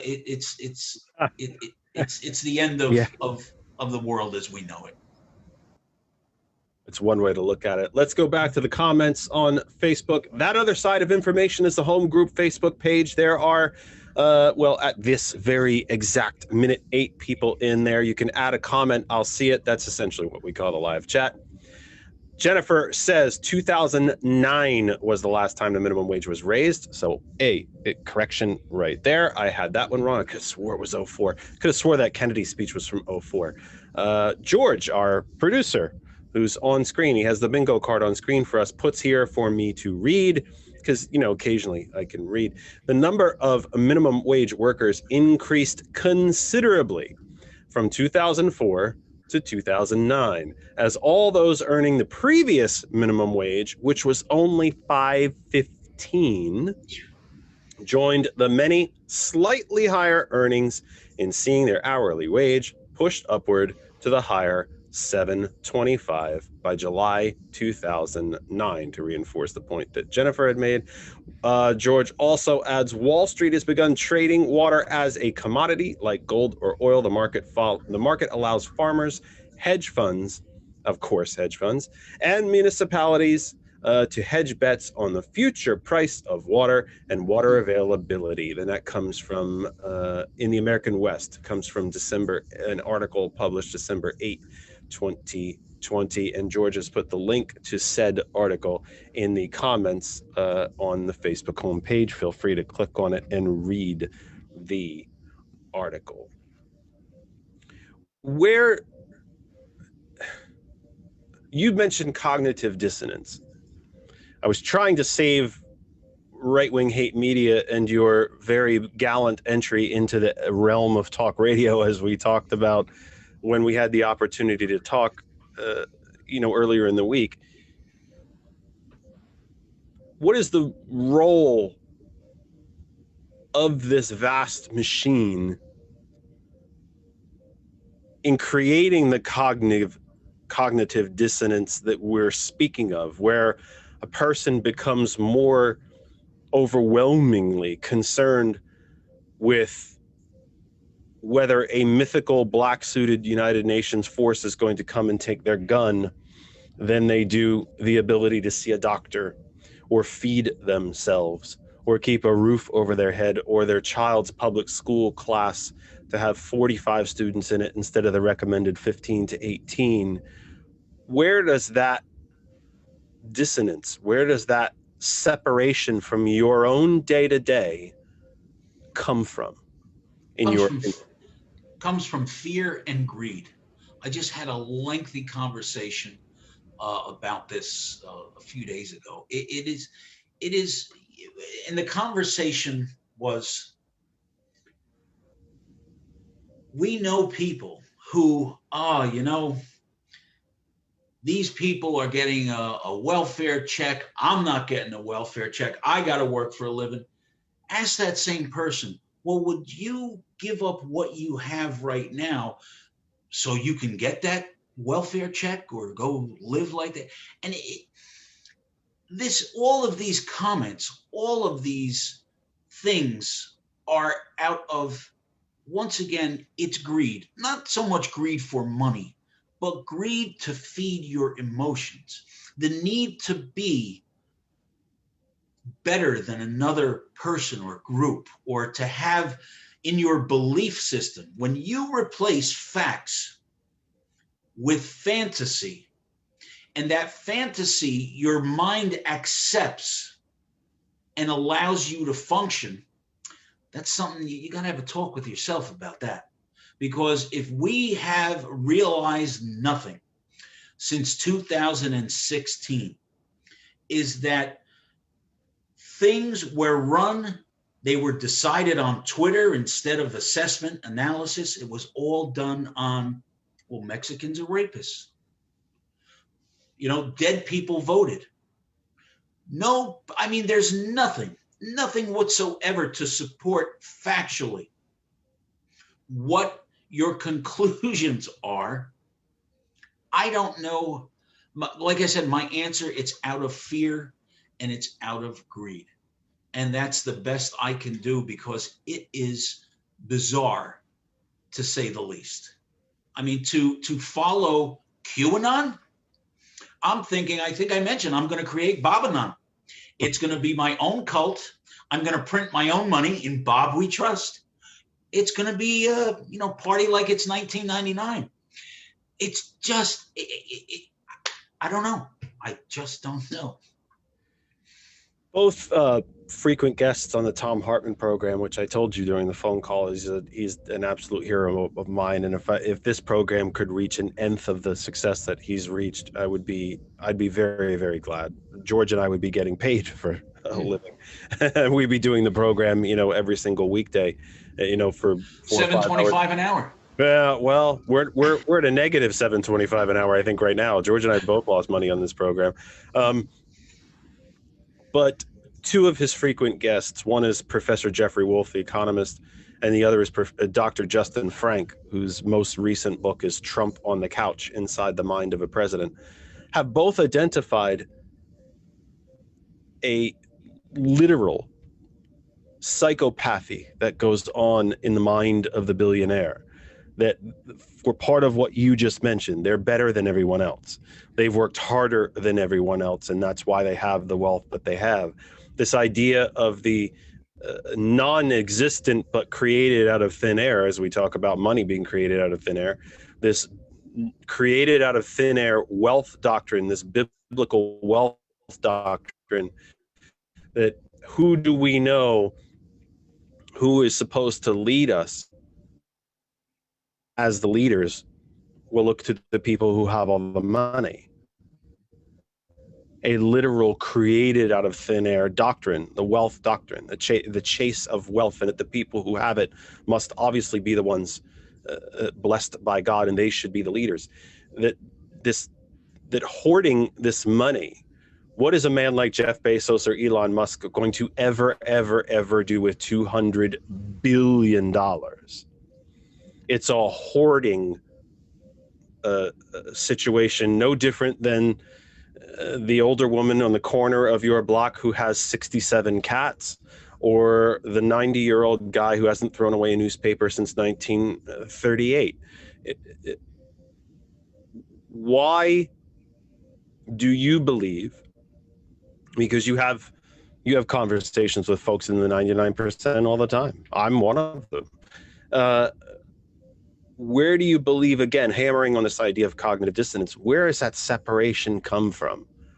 I know you answered the question, and I know I'm kind of asking the same question over again, but when we add the fact that these billionaires have a genuine psychopathy to them, to hoard and keep and deny, and not just that, but extract wealth from the rest of us.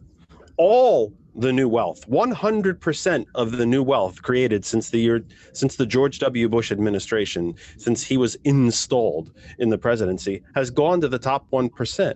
And that's not even it. They're now extracting wealth from the rest of us. So how can a cognitive dissonance be that desperate, be that detached from your day-to-day life? Well, you've got to go back and look at Carnegie, look at Rockefeller. It is all out of competition. It's all out of a sense of, if I am in the number 2 slot, I am a failure. John DeLorean, the reason he got in trouble, now he wasn't a billionaire, but he did very well. And he told his wife that when he fell out of some slot in the Forbes 500, he said, I'll never let that happen again. And it's a shame, because it's that, once again, it's emotional greed. I'll return to that. Go back to Carnegie and Rockefeller. What they did later in years, they decided, what am I doing? I mean, does someone of, a magnet of sorts, do they have their epiphany at some point and say, what on earth am I doing? I'm never going to spend all this. By the way, let me build a concert hall for the people. Let me, it's still puffing their feathers. It's still, making them larger than life in their own head. But now they're possibly doing some good. I mean, you've got some foundations that have been created by extraordinary wealth. But where does it go? I mean, if you take those numbers, how much would it really take to do something common sense and logical that could help people with their rent, help them afford daycare, make their lives a little easier? I think it's kind of like playing pinball. It's going to bounce off something, and once again, you went back to Jeff Bezos. Jeff I should have Bezos gone still to owns Musk. I should have gone to Elon Musk. He overtook Bezos. I should have gone to him first. Bezos is my usual punching bag because he's been the wealthiest person in the history of the planet for such a long time. But Elon Musk has actually taken him over in recent weeks. I have a feeling they'll go back and forth like some type of, a box office draw or something like that. They'll bounce back and forth depending on the stock price of their various companies that day. 6:30 Eastern Time here in the United States. This is the Kennedy Effect for 21 February 2021. I'm Jeff Kennedy. Our guest is Robert Kosch. Wherever you're watching on Facebook, stay there, enjoy, relax. We hope you are enjoying and learning from the program. However, if you want to interact with us, come over to the home group Facebook page, That Other Side of Information, and come into the comments section of the post, what we generally refer to as the live chat, and let us know what you think. Ask a question, insert a comment, correct one of my facts. Doesn't happen very much. It did happen today. That's the first time in about 4 weeks. But correct me if you think I'm wrong, or let's contribute to the conversation. The phone line is open, 267-227-9189, 267-227-9189 is how you can call, speak to Robert, speak to me, and again, do all the things that you would do any other time. Disagree, agree, ask a question, contribute a fact, interact with us, become part of the program. You can call us and speak live to the globe. No pressure, just a little planet listening in. No pressure. Don't worry about it. Nothing bad will happen to you. You can call the oh crap, somebody called the program and I didn't hear it. Isn't that awesome? Oh, great. Well, whoever that was, call back. I will change my screen so that I can see it this time. The windows are behind other windows and so on. It's a thing. But you can call the program, 267-227-9189, hot101.net. Thank you. Main website is hot101.net, the Apple App Store, and the Google Play Store. If you have an Android, tune in radio. You can find hot101.net there by just searching for hot101.net and listen through the Tune In Radio app. You can live tweet. You can Facebook, you can call. There's no shortage of ways, no tweets as usual. There's no shortage of ways you can interact with the program. And I did miss somebody's call. And it's interesting because they were there for 18 minutes. I don't know who was possibly listening there for 18 minutes while I completely ignored a phone call. I'm not hearing the ringer anymore. George and I are going to have to work on that during the week when we have a wonderful technical meeting. We're going to have to work on that during the week. Technical meetings are very, very entertaining. And George's wife, Lynn, loves our technical meetings, loves them. Let me just say that. Robert, you are beginning a new venture that we spoke about when we talked on the phone, and that is you are entering this lion's den, if you will, this gladiators battle of talk radio. Tell us all about it. I'm starting a program on the weekends on WABC in New York in the next couple of weeks, and it's I years ago I had a show on CBS for quite some time. What I am going to be advancing is going to be very different than what the station actually promotes, discusses, and I'm hoping it's going to be a breath of fresh air for a number of listeners. I am very familiar with WABC from my time living on the eastern half of New Jersey. WABC is what they call a clear channel station, not Clear Channel the company, but Clear Channel in that it is the only 77 AM, I believe, in the entire eastern half of the country. Depending on how the weather is, you can hear WABC. It's a 50,000 watt station. You can hear it in 37 states, depending on weather conditions and the way the signal bounces up off the atmosphere and so on and so on and so on. It is largely currently, and correct me, right wing. It used to be the home for Hannity and Limbaugh until they both got themselves in trouble. The advertisers ran away. They got rid of them. I don't know who the hell's on that station now, and nor do I care, to be honest. I will when you are, but I don't care currently. What kind of program are you going to be doing? You said it'll be different than the right-wing hate radio that they're doing now. But how will it be different? What will you be doing to bring something new to ABC? Well, I'm going to be bringing some different topics. So my first show that I have scheduled will feature motivational speaker Clark Fredericks, who suffered horrible abuse from a sexual predator.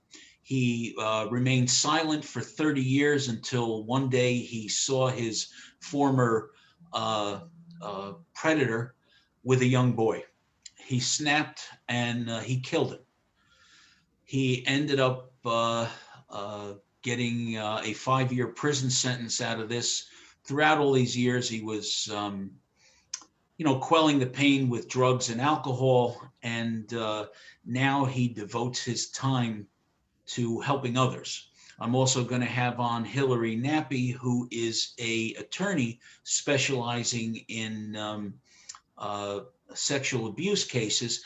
And when you hear the sad tales of what's gone on during the pandemic, the lack of reporting by abuse victims, these are things that I want to bring to the forefront of the show. Listeners, it's going to be a lot of economic talk. We're going to be talking about, local investments. Moreover, I don't come from money. I was broke. I was homeless for a time. And from ducking the sheriff from being served, to go into foreclosure sales that are rigged, I'm coming in from a very, very unique point with some economic guidance and suggestion that I hope people will embrace. I would have to. I guess I should give the station management some credit that they're even allowing you on the airwaves. I mean, that is right-wing hate blowtorch 24/7. In addition to wondering how you got on one of the biggest talk stations on the planet, which, our humble little program would probably steal that advice from you in a heartbeat. How do you think, not trying to, have you give too much inside baseball stuff away. You got there, because you worked at it, and they obviously see a value in putting you on the air. But it is going to be, just based on the discussion that we've had, it is obviously going to come from a more left of center, big D Democratic, big P progressive point of view. How did you even break through the wall there? Basically, by suggesting that the station was bought out by Red Apple Media, and they're looking to do some changes. But what I am advancing, fortunately, has I'm staying very middle of the road with what I'm doing. I'm being completely transparent and honest with what I'm setting forth, and I'm hoping that that what I have for people will actually be a logical and calming element. I've been on these stations that are true. Some really heavy duty right-wing stuff, but what I've put out there, if you can really pave the road, let people know that you got a roof over your head, you've got food on the table, your kids are healthy. There's things in life, there's positivity, and that's what we've got to focus on. I think everyone, I would love to see the world get together. That's right, left, whoever you are, just say, you know what, let's all sit down and just, we got some trouble brewing. And whether you're black, white, whatever the case may be, we're all here, and we have to get together. It is critical for our race to survive, the human race. I'm not talking about whites, blacks, Asians, Hispanics. There's got to be some kind of common sense element put out there. And I would love to be that voice to do that. So let's see. There's been a lot of talk since the inception, since the swearing in of the new Biden administration about bipartisanship. Mhm. The Republican corporation, which is largely and ever so much more moving into genuinely fascist territory, suddenly they've discovered or rediscovered bipartisanship because they're not in power anymore. When they were in power, of course, and polling within self-identified Republicans tells you that they are more and more comfortable with authoritarian rule. And certainly the oligarchs, the big, huge corporations, and the people that are funding the office holders, the Republican office holders and its structure, they're just happy to see where the money comes from. Mhm. And goodness knows they've been redirecting it toward the top for 40 years. What is bipartisanship to you? Is it really work as the word itself, if you break it down, means cooperation between the two political parties? Sadly, there's only one left. Or does the real bipartisanship come when 74% of the nation in polling says they want the COVID relief package as is, that they want student debt forgiven, that 90% of NRA members support common sense gun protection, weapons protection legislation? What is bipartisanship? Bipartisanship, first of all, I don't like the word. It's not a good word like restore, but I open the door. That one. I deserve that one. I deserve that one. There's got to be commonality. There's got to be common ground. I mean, what you just mentioned there with respect to the NRA, it's just common sense that there's got to be some kind of gun control. You've got these poor folks that are they've got mental health issues and they're near firearms. Not a good recipe. It's like an arsonist with matches.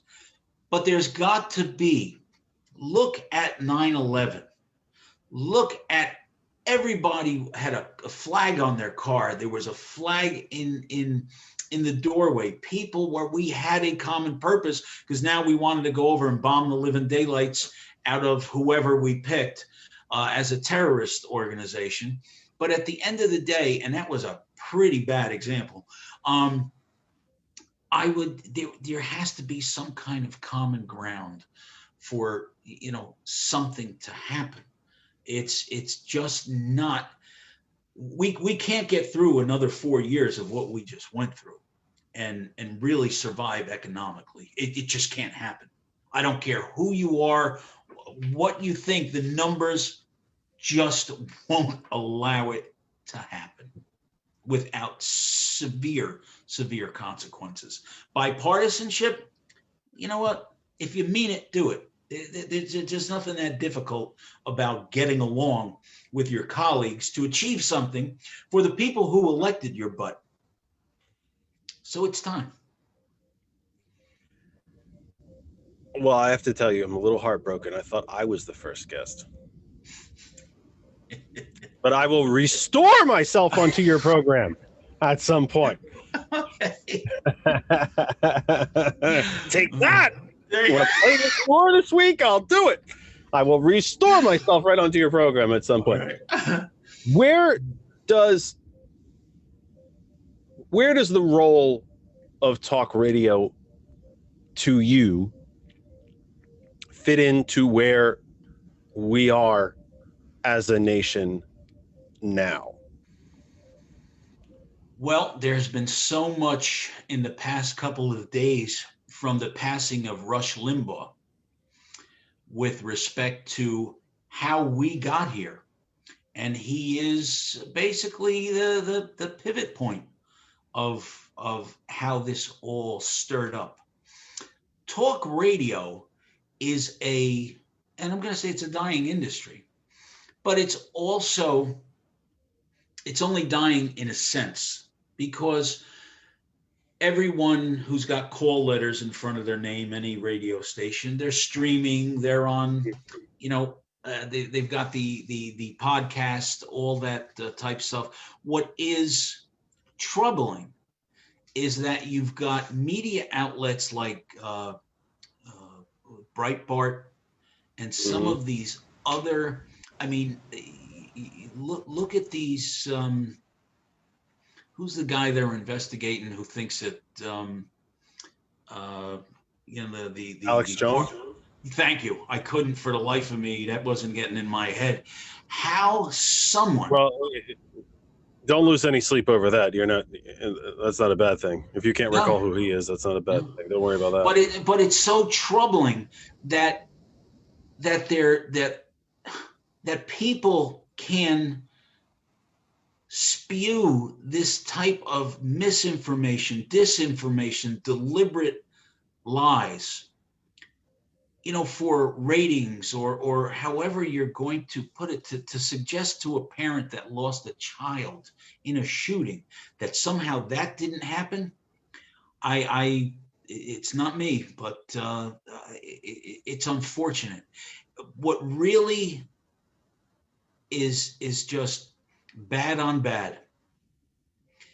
Everything that's being done with some of this media that's out there, it is absolutely taken from the Nazi playbook. I'm a huge World War II history buff.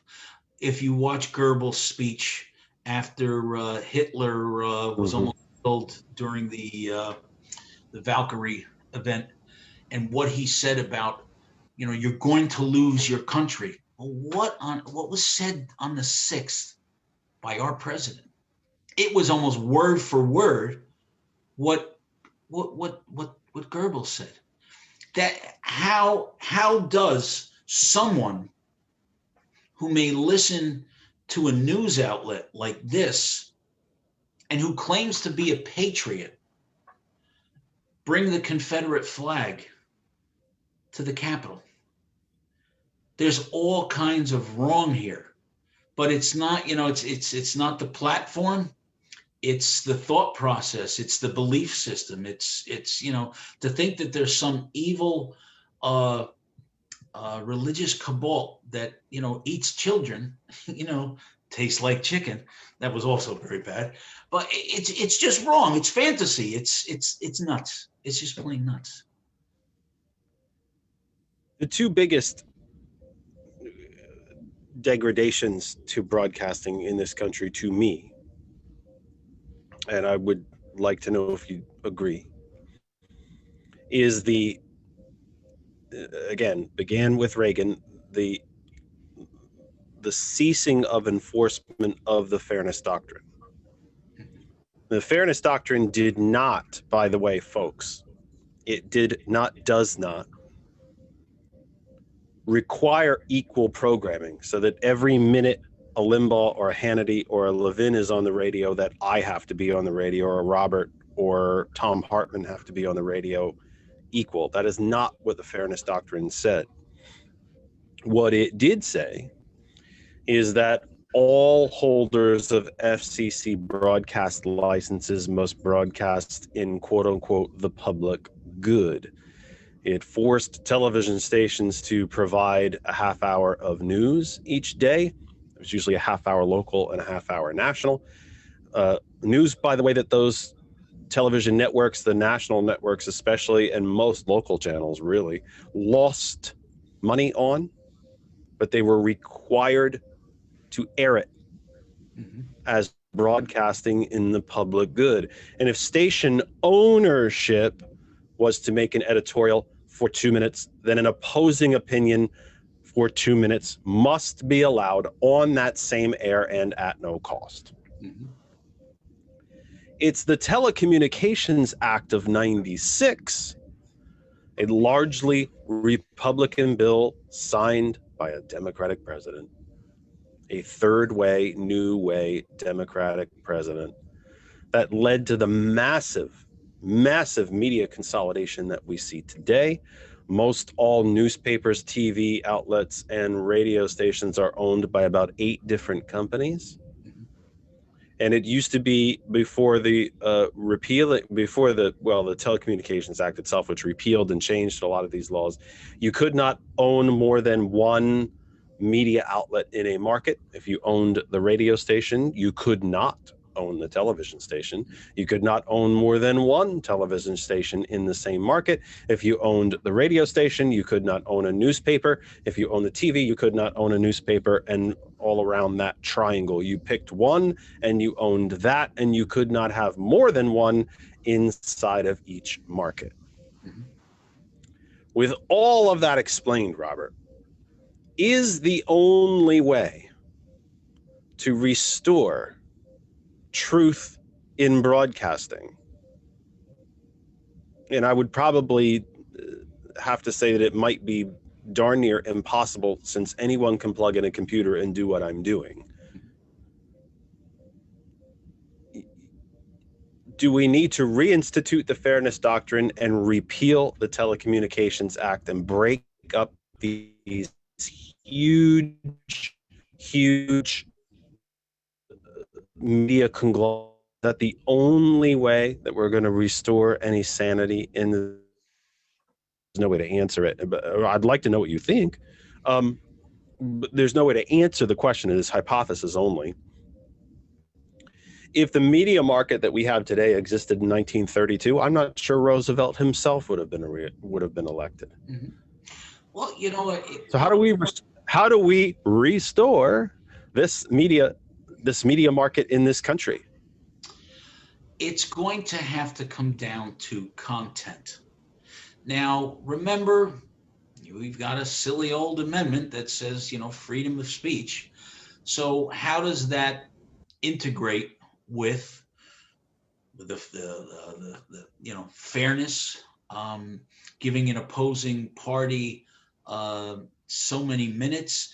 I mean, the argument that they're going to raise against any of that is that, well, I'm paying for it, so I want to listen to what I want to listen to. I don't want to listen to, the Democratic side of anything. I've got my standards, I've got my beliefs, and you know what? Kiss off. I won't listen to anything. I'll go to, Parler. I'll go to these other, types of sites. There's always going to be an alternative. So once again, to revisit and not so much restore what we have, I think it's a fair idea and a good idea to once again reset. Let's reevaluate. Things have been status quo for so long. To not consider what should change and not so much what has to change, to really make plans for the future.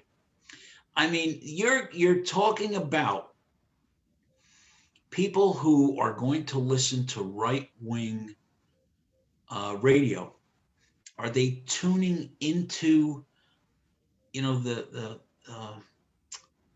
Jeff Kennedy? They'll listen to you maybe to pick a fight, tell you how wrong you are or something.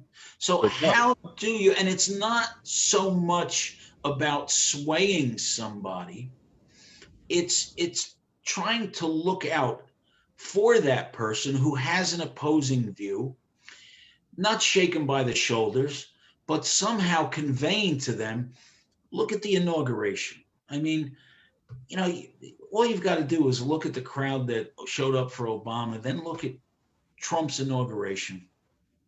And he's saying it's the biggest and it's the best, and it's, it wasn't the biggest. So how on earth, once again, and we recircle back to cognitive dissonance or just the plain fact that they want something to fit what they believe or want, once again, emotional greed. How do you change that? How do you could set in place all the guidelines, all the policy in the world that you want. But if you're not getting through, if you're constantly hitting that wall, where are you going? Do you worry about that as you begin to start your program from a listening base at a station like ABC that is ardently right wing?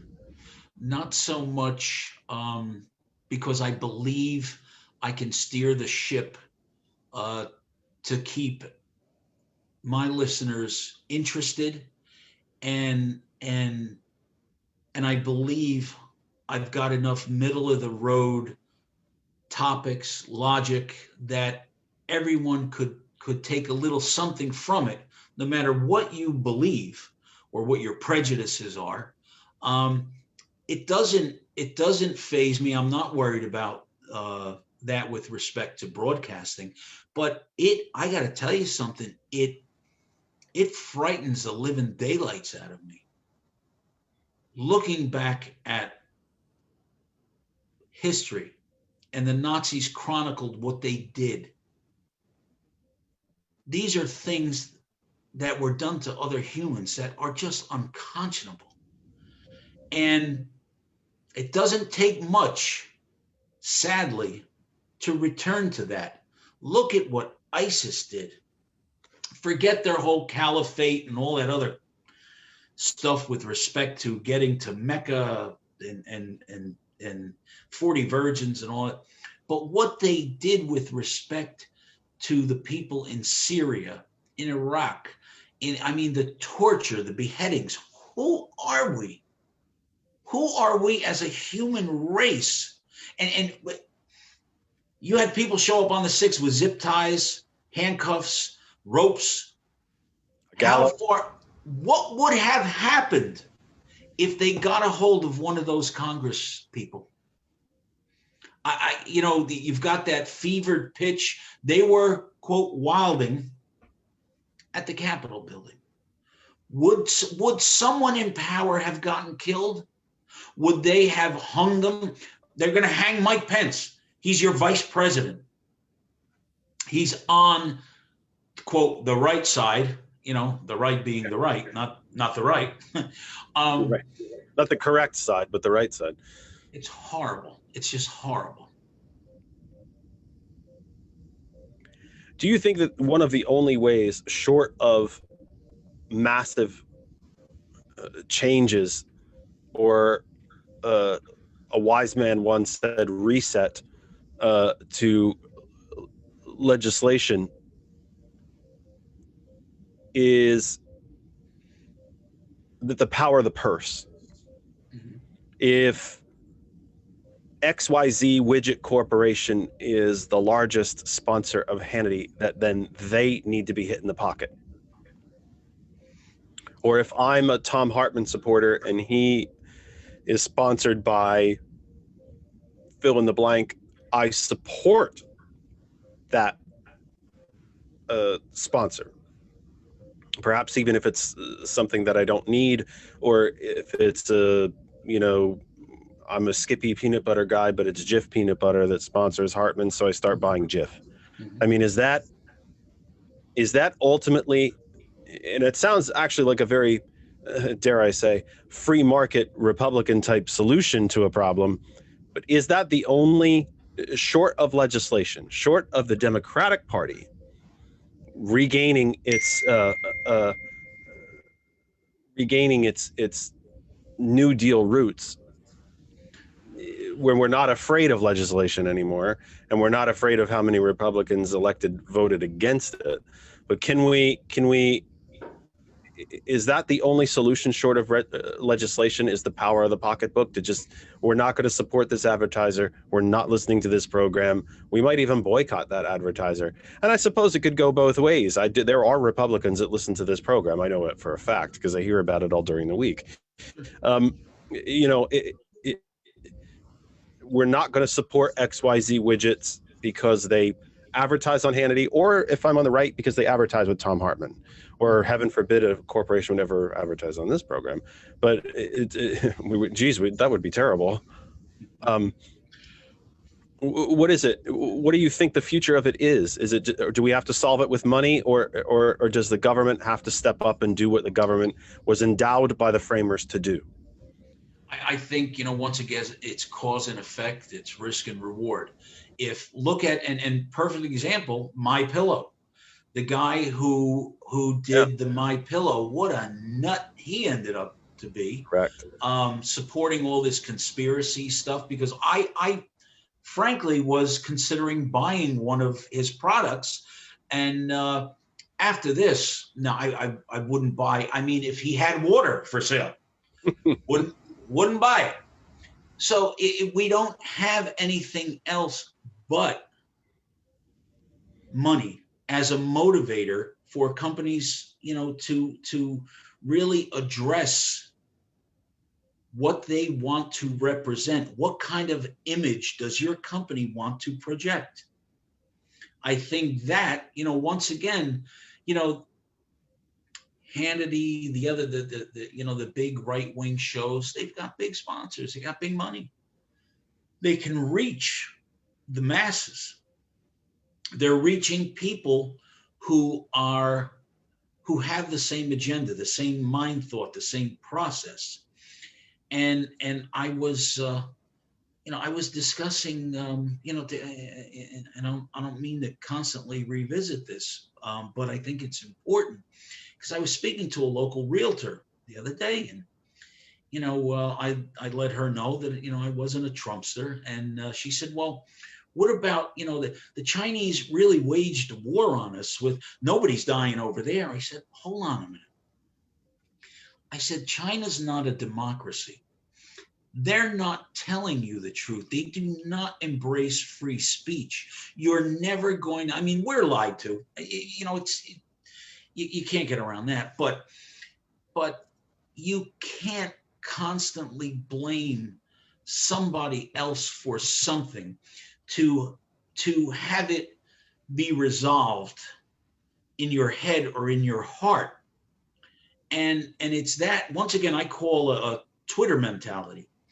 We have gotten to become a people that will not analyze, will not assess, will not digest information unless it's in 128 characters, or, you know, I don't know what the real number is. That just popped in my head, but they need that short spurt.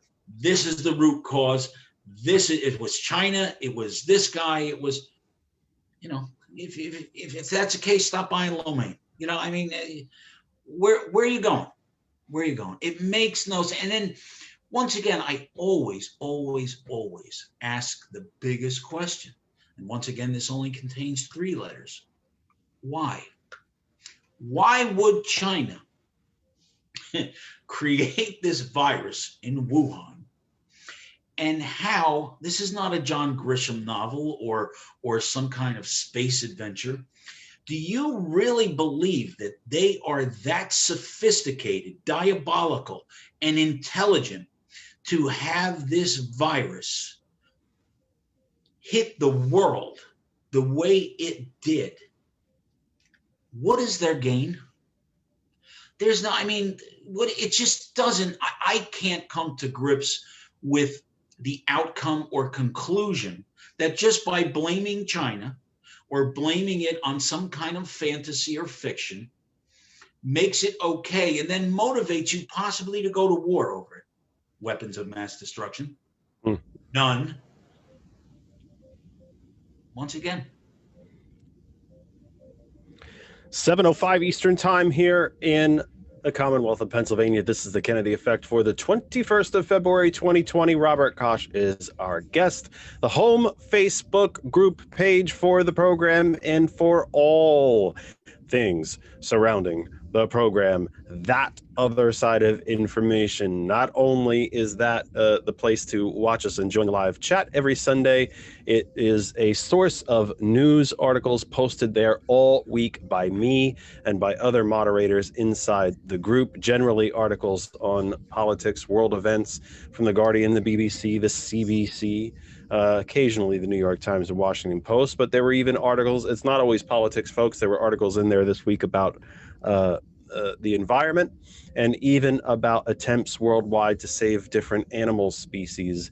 So, and a couple of articles on the Perseverance rover landing on Mars. So it's not all politics at that other side of information, but it is news source that can come to you all week. You can always go there and see whatever we've posted, and it comes from almost exclusively international news sources, not just domestic. Hot101.net, the main website page is hot101.net, the Apple App Store for Apple devices, the Google Play Store for Android devices. You can email the program, thatotherkennedy@gmail.com, thatotherkennedy@gmail.com. You can live tweet the program at that Kennedy Talk is the handle. No one, what a shocker, no one has done so. And of course, we've taken a lot of actually really good comments and so on inside the chat on Facebook. That's been a really nice, pleasant surprise. We appreciate that. But as I say all the time, I think it might even be on the bingo card, we want you to take part in the program. I don't like to lecture to you. I don't think Robert's trying to lecture to you. We want you to interact with the program. We've had lots of great comments on and through the Facebook page. We appreciate it very, very, very much. It's open as well. I've changed the configuration on my screen. It might be why I'm looking down a little bit because I somehow, my habit is that I want to make eye contact with Robert. He happens to be on the bottom of my screen right now. Even though it's video, I feel like I should look at when I'm talking to him. So I can see the Google Voice program up right now. If you call, I will see it. I apologize to whoever the heck called before, but somehow sat there for 20 minutes. Considering I never answered it, I have no idea how that's on for 18 minutes and 29 seconds, even though I never literally answered the phone. So that's super interesting. That's a great little technical thing that we'll have to work on a bit later. And actually, George and I are going to be working this week on how to fill in the bingo card. Actually make it an interactive, almost animated, actual living, breathing thing that we will fill in the bingo card for you on the screen as I hit all my favorite topics. And I tend to hit all my favorite topics, seem to hammer home, of course, there's always new information on the program. I pride myself on it, but there are some themes that we do always hit, like the New Deal and like restoration of taxes and, tariff system and, the New Deal, the Republican Great Depression, the Reaganism and 40 years of Reaganism and the myth of trickle-down economics. There's a lot of things that we hit on every single week. So you can see the bingo card on your screen. I posted it on the Facebook page last week. I will do it again, and I will probably do it for several more weeks to come. So you can have your own bingo card, and you can join us and play along as we discuss topics. It's just another way for you to interact with the program. Robert has been kind enough. We are 2 full hours into the program, entering hour 3. We will attempt to be with you until at least 8 p.m. Robert, of course, is not chained to his desk. He can depart anytime he's sick of listening to me talk. But our airtime here on Hot 101 is generally 5 to 9. We have not gone till 9 the past couple of weeks. But we have taken you past 8, so we will attempt to do the same thing again. If I don't bore Robert to death and he literally falls over into his camera and knocks the thing over or something like that, hopefully we don't lose him along the way. Robert, this is a very intentionally vague question. Oh, let me give the phone number one more time. I apologize. My brain is going ahead of my mouth at this point. 267-227-9189, 267-227-9189, 267-227-9189. You can call us. We will put you live on the air. Share your thoughts, ask a question, whatever else, like a real talk show. It's pretty awesome. Robert, an intentionally vague question, and it might not be a very simple question. But it goes a little bit to what we were discussing as far as your entrance into this wonderful medium, albeit on a much higher platform. You skipped a line on me, Robert. I will restore my feelings about that later on in the program. But we is Are Republicans a functioning political party anymore? You know, everything but the word functioning. Do you believe they're even a political party at this point? As I mentioned earlier in the program, and as I mentioned now every single week, I consistently refer to them as the Republican corporate holders, because all they seem to care about or do is move money to the stockholders, which would be the donors. The best investment in the nation right now is a politician. A $5,000, $10,000, $20,000 donation to a politician's PAC can get you back trillions in tax cuts. It's a great return on investment, but it doesn't make a political party. No platform, no leadership, no guidance, no vision. It's just the transfer of money. Are they actually a political party anymore? Very, very simple answer to this. Have you ever seen the movie The Campaign with Will Ferrell and Zach Galifianakis? I don't know if I just used his right name, his first name correctly. No, but it was in fact, I'm not even familiar with that one. Oh, please! It was a movie that was released in 2012, and the Mosh brothers were actually selling a piece of North Carolina to the Chinese government. And it is just bust your gut funny. But it is what, through nothing but irony, watch this movie, because it was all a big plot by the Mosh brothers to get this candidate, dress him up, change him, and just so they could get this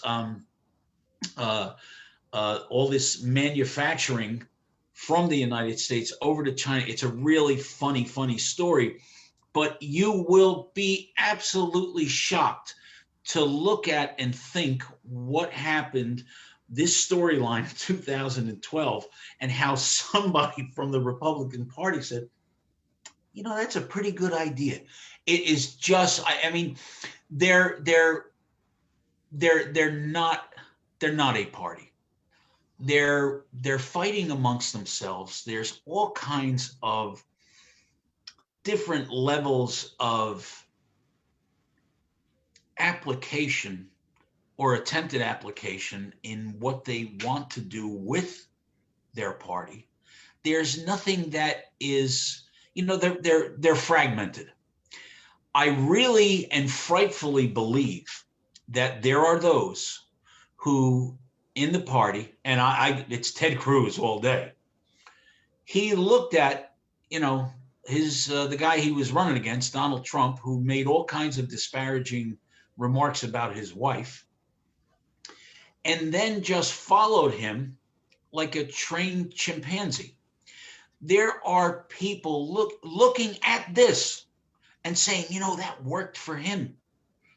Let me sharpen my pencil. Other Republicans, yeah, you stay over there. There's nothing that they're doing together to do anything within reason, with any modicum of logic or compassion, or just you know, once again, you can't reset them because, or once again, restore them.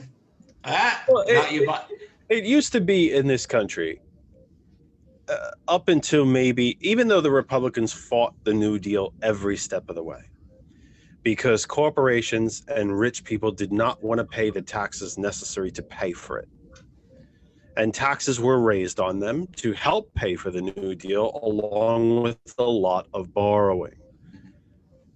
And they were the ones that primarily fought the New Deal. They have been the party of the rich and corporations for at least since before that, They created the economic conditions under which the Roaring Twenties were created. Less government in business, more business in government. They lowered taxes then. It created the Republican Great Depression. That's why it was called the Republican Great Depression up until the 50s, when Republicans were able to just call it the Great Depression and change the narrative. And that's the way we are all taught it now today. They have become masters at the bumper sticker, like we were talking about before, the tweet, the bumper sticker, distilling everything down to just a few words. And it used to be in this country that they wanted to both parties wanted to end up at the same place. It was just the path under which we got there. Democrats generally would use the power of the federal government and be willing to take chances, think outside the box, move a little quicker. Republicans were more cautious, slower, try to work through the states. Where do you think that ended? Did it end with Buckley versus Vallejo, the Bilotti decision, the Citizens United? Did it end with Nixon? Did it end with Reagan?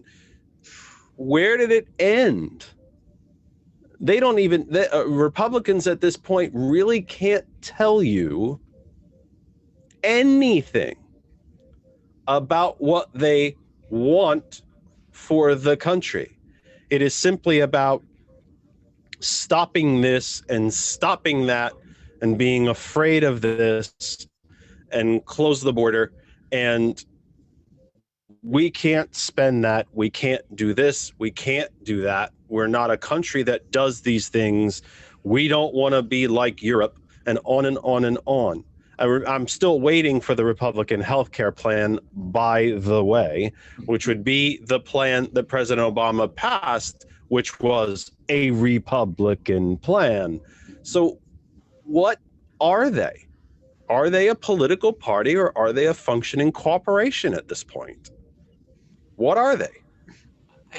You know what? I really, they're neither. What they've done really since Reagan is they've kept all the plates spinning. Every once in a while, something will drop, but that's all they've really been doing. In my view, they are at a point of inertia, because what happened in these past 4 years that made any kind of difference in any sense economically? I mean, economically, they're touting that, the jobless rate our numbers were great. Well, what they failed to look at is all this recession, this economic pain started after 9/11, when George Bush kept the interest rates artificially low for so long. It elongated a recession, a problem that should have terminated, but instead it all got caught up. 2008 mortgage crisis happened. It's just been a mess. And they don't have an end game. That's the entire, I can't call it a strategy, because it's not a strategy. They keep putting, bubble gum over the leaky pipe, the Band-Aid on something else. And we're here. This is real. This is a very problematic time, with respect to, that's why I say, we've all got to really just shake our heads and say, it's time to do something. Whether they're a party, whether they're corporate, I don't think they fit in any of those definitions. And I that's why I say it's they've hit the point of inertia. I don't know whether they can reinvent themselves if people want to. I haven't seen any numbers or any real conversation. Again, we're still socially distancing. I would love to pose the questions to Republicans. I mean, we've heard answers on television, on radio, things like that. This insurrection from January 6th was a real threat to our democracy. Now, any citizen of the United States who appreciates our rights, our freedom, our, you know, just to be an American, how and what is their answer to what happened? How can you sugarcoat? How can you look past? How can you vote on the Republican ticket if one of their party members is going to join a mob or a group, help them open doors, help them with an insurrection? It's not patriotism. It's not. But what answers are you going to get? Can someone say, well, listen, you know, I'm not with them anymore. I don't want that agenda. I don't. Are they reaching, maybe showing some type of backbone? I don't know. And I haven't seen, and I tell you, it's a little frightening because they're kind of poo-pooing a lot of this that took place. And unfortunately, as time goes by, in a short period of time, it's not that they forget it, but it becomes less important. It doesn't become the tragedy that it really was. Yeah, I mean, what was it? 5 people lost their lives over this? Yeah. 5 or Well, 6. there's something under the law called accomplice liability. Yes. You hold up a business, you drive somebody there. The gunman goes in. You don't know the guy's got a gun. He goes in the deli. You come out. You drive him away knowing that this thing just happened. You're as culpable as the next guy. So are you, you know, what's going to happen there? I don't know. Do you believe, I would expect that you will get more into this when your program starts. We had the opportunity to speak about this when we talked on the phone. I don't think that most rank and file Americans realize just how close to a totalitarian fascist takeover of this nation that we got on 6th January. The plot, the plan, whatever you would want to call it, in my mind, when you think about who those insurrectionists were looking for, Speaker Pelosi, Vice President Pence, Chuck Grassley. Now, AOC and any of the other members of the squad would have been a bonus kill, but they were looking for those 3. And what do those 3 have in common? They are in the presidential line of succession before that succession moves back into the cabinet, into cabinet officials. So it's my belief, and anyone listening is welcome to disagree, though you would have some damn shaky ground to be on. It's my belief the plan was to wipe out the constitutional line of succession, leaving nothing other than Trump standing, and having a Republican House, if they could kill enough Democratic House members, to go back into session and take a vote, 1 vote per state, and there are more red states than blue, and have him quite literally reinstalled. Sure. Under the, I'm going to mess up, the 12th Amendment, I believe it is. When you speak to people, and I imagine you will have to have these conversations on your program, unless you are a master of staying down that middle lane, I would have to think that you're going to have given the listener base of WABC, I have to think you're going to have these discussions at some point. When you talk to a self-identified Republican, be it, you know, the way you and I are talking, or whether, you know, the occasional trip to the grocery store or whatever, do you think the American people as a whole understand just how close we got? at the end of the American experiment.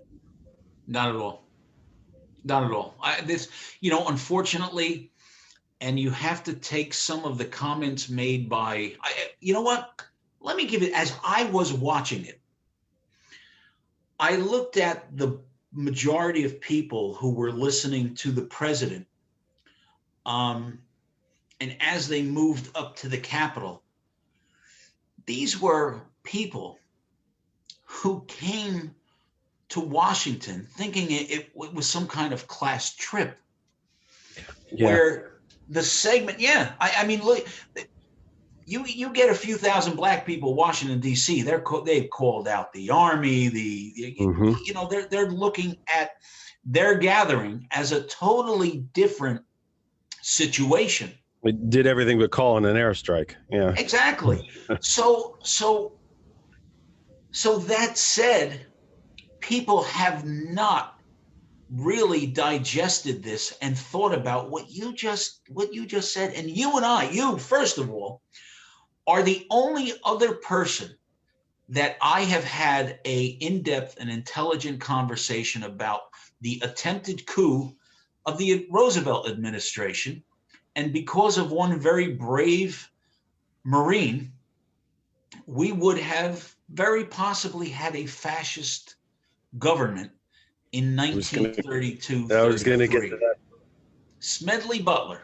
Yeah, I was going to get to that. Back to the past. Yeah, I was going to get to him after the past next reset of at the bottom of the hour. I was going to get to him after the next reset, but you and I will. I want to save it for the final the final half hour if we can. But we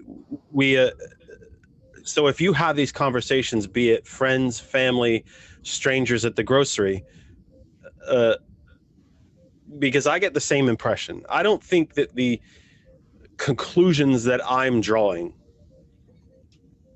again, based in history and based on the Constitution, that the plan was to wipe out the line of secession and to eliminate that Democratic majority in that House by killing them.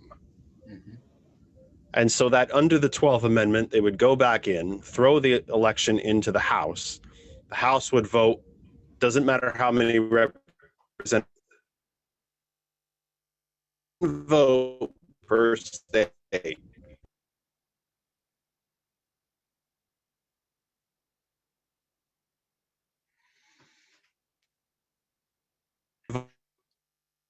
Politically connected and tuned in people that I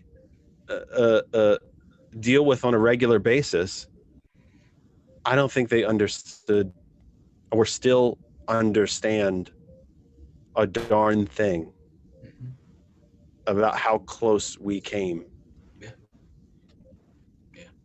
That is, is that your takeaway as well? I'm in complete agreement with you. I have nothing to add. You said that eloquently, and I just, it's unfortunate. And this is why I'm not being insincere when I tell you that I've had a crazy life. I have spent time in maximum security prisons. I have been in shootouts in the inner city properties that I had. I've been through some crazy times. I've taken it in stride. Nothing has really left me more concerned about the future than what has gone on in the past years. And you talk about, this whole white supremacy movement, whether you want to, the Klan, the Oath Keepers, the militias, they've been out there forever. And they were just recognized, but really authenticated by this past administration. And they've been able to, once again, Breitbart, Parlor, all this, all this dog whistle type of stuff. They don't need it anymore. They know you see one of these flags that are not red, white, and blue. It speaks of an agenda. It doesn't speak of a collective society. And justice for all, it's justice for all as long as you're like me. And if you're not, well, then you got to go. And it's unfortunate. 7:30 Eastern Time here in the eastern seaboard of the United States, the Commonwealth of Pennsylvania. This is the Kennedy Effect for the 21st of February. I'm trying really hard not to sneeze. Wow, this does not look good on camera. I got one of those itches. It's right up there, boy. Yeah. If I sneeze, it's not going to be pretty, and the whole world's going to hear it. So welcome to my world. You told you break the fourth wall. I'm telling you right now, folks, I'm really fighting this. Oh, it's right up there. It's like a criminal breaking into a jail or something. My God. That said, that other side of information is the home Facebook group page. Wherever you are watching, please feel free to stay, enjoy, entering what is planned more or less to be the last half hour, unless we go beyond 8. I think probably 8 is going to be about where we end up, the top of the hour. You can watch wherever you are watching, listen wherever you are listening, but it is the home Facebook page, that other side of information, where you can interact with us and join the conversation. Live tweet at That Kennedy Talk. The email is thatorthekennedy@gmail.com. The Apple App Store, the Google Play Store, or the TuneIn Radio app for hot101.net. Now, I am noticing that on my screen, the software which takes these golden tones to you out through hot101.net has been blinking on and off. There is a clock timer on top of this software that tells me how long I've been on the air. It has reset itself at least 3 times. So for those of you on hot101.net, first off, I apologize. I believe it might be a Wi-Fi or internet problem. Second, thank you for being patient. I appreciate it very, very much. And I'm sorry that it's happening. We will obviously, George and I have a very busy week coming up, I think. I'm also going to be working about 50 hours, so I don't know when we're going to get all this stuff done. But we apparently have some work to do. So for those of you at hot101.net, if you've been suffering through these, blinks on and off, I apologize, but we are here. We're glad that you are there, and we will try to get it fixed. Again, we're looking to go to the top of the hour at least, unless someone or several of you or many of you or hundreds or thousands of you decide to get very brave, even though it is an exceptionally easy thing to do. It's just a conversation. Pick up one of these wonderful devices and give us a call. 267-227-9189 is the number to call in and speak to us live on the program. 267-227-9189. And a brief word to those of you who watch the program on the recording but still call. Your timing is just a little bit off. You can only call during the live broadcast. The Google Voice number rings all week long, and it either means that someone has sold the Google Voice number to a marketing firm, which I suppose is probably what happened, or someone is watching the program on a recording, they hear the phone number, and they decide to call. I appreciate your effort. Please know that I desperately appreciate your effort. The one thing that's probably keeping this program from going 5 days a week is the lack of phone callers. So anyone that wants to call, I am immensely grateful. It's just that if you call when you're watching the recording, there's a 100% chance I'm not answering. Just saying. If I'm in the middle of a Man United match or watching BattleBots on Discovery Channel or trying to sleep, I'm not answering your phone call. So right when we're on now, the live portion of the program, 5 p.m. to 8/9 p.m. Eastern time in the United States on Sunday evenings. That's when you can call us, and you can do so right now. The phone line is open. 267-227-9189, 267-227-9189. Robert, who was Smedley Butler? Smedley Butler was the least known American hero in my mind. That the country, For several reasons. Oh, many reasons. He was. You talk about a soldier's soldier. This is a guy who single-handedly prevented this nation from becoming a fascist regime, fascist state, no matter what you want to call it. It was during the age of, Marco not Marco, the guy in Spain. Franco, thank you. I knew I had an O on it. Mussolini, Hitler, several industrialists back in the late 20s, early 30s, just thought it was a good idea that they have a puppet regime take over what our democracy is and was. And because Smedley Butler, who was actually in the running to be the commandant for the Marine Corps at that time, was approached by one of these representatives of the industrialists. Mm-hmm. Told him. Now, why were the industrialists upset? Oh, well, they did. I could give you several reasons, but the most basic reason that history seems to accept is that they didn't like having their taxes raised to pay for the New Deal. Sure. So they approached this World War I hero.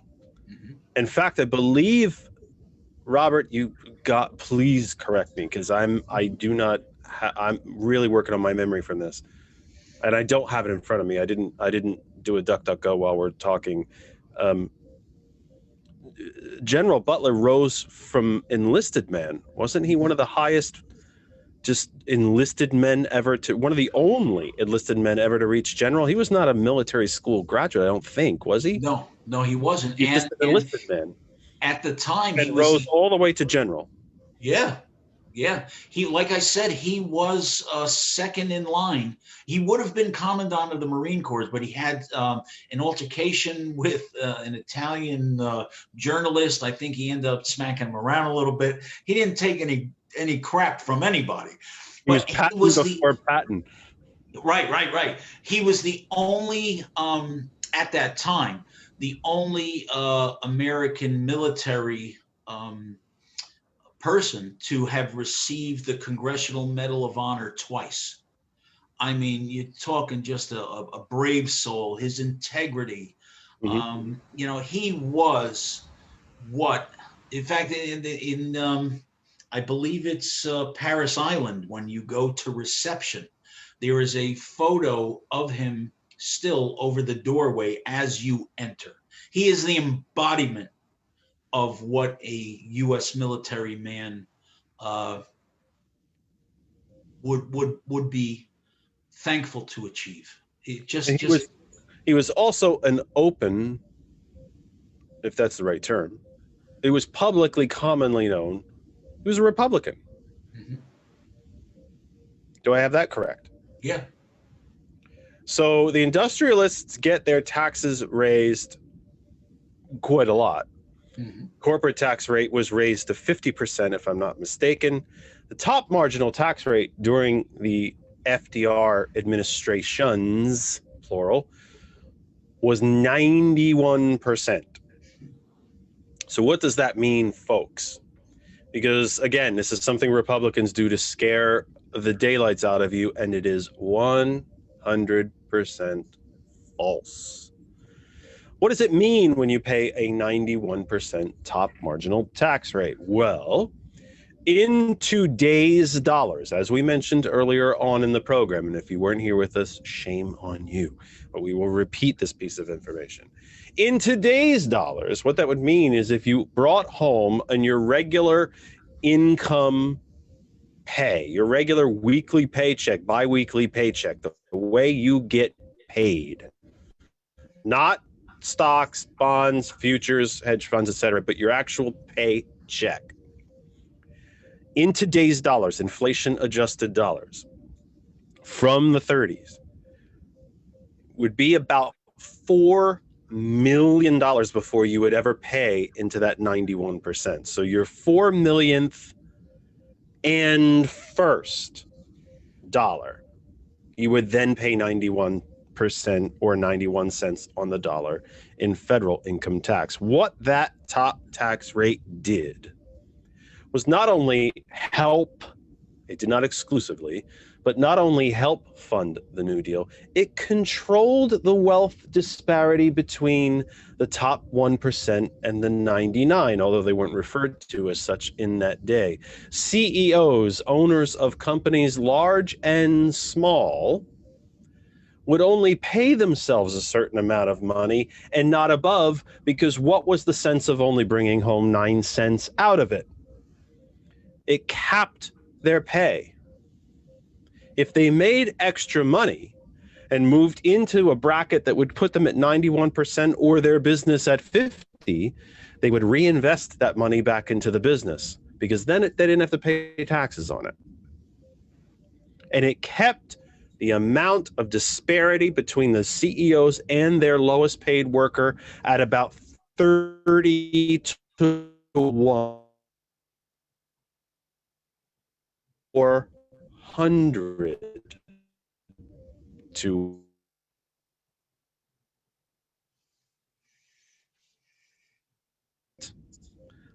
about having what was effectively a salary cap put on top of them.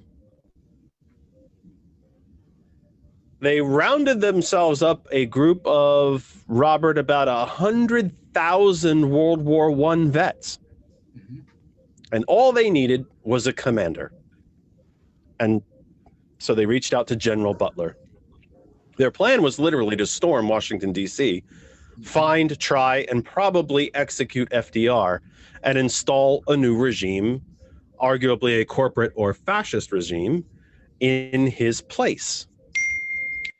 So what happened then? Well, you have to look at they actually chose Butler because he was so liked and so admired by the World War I vets.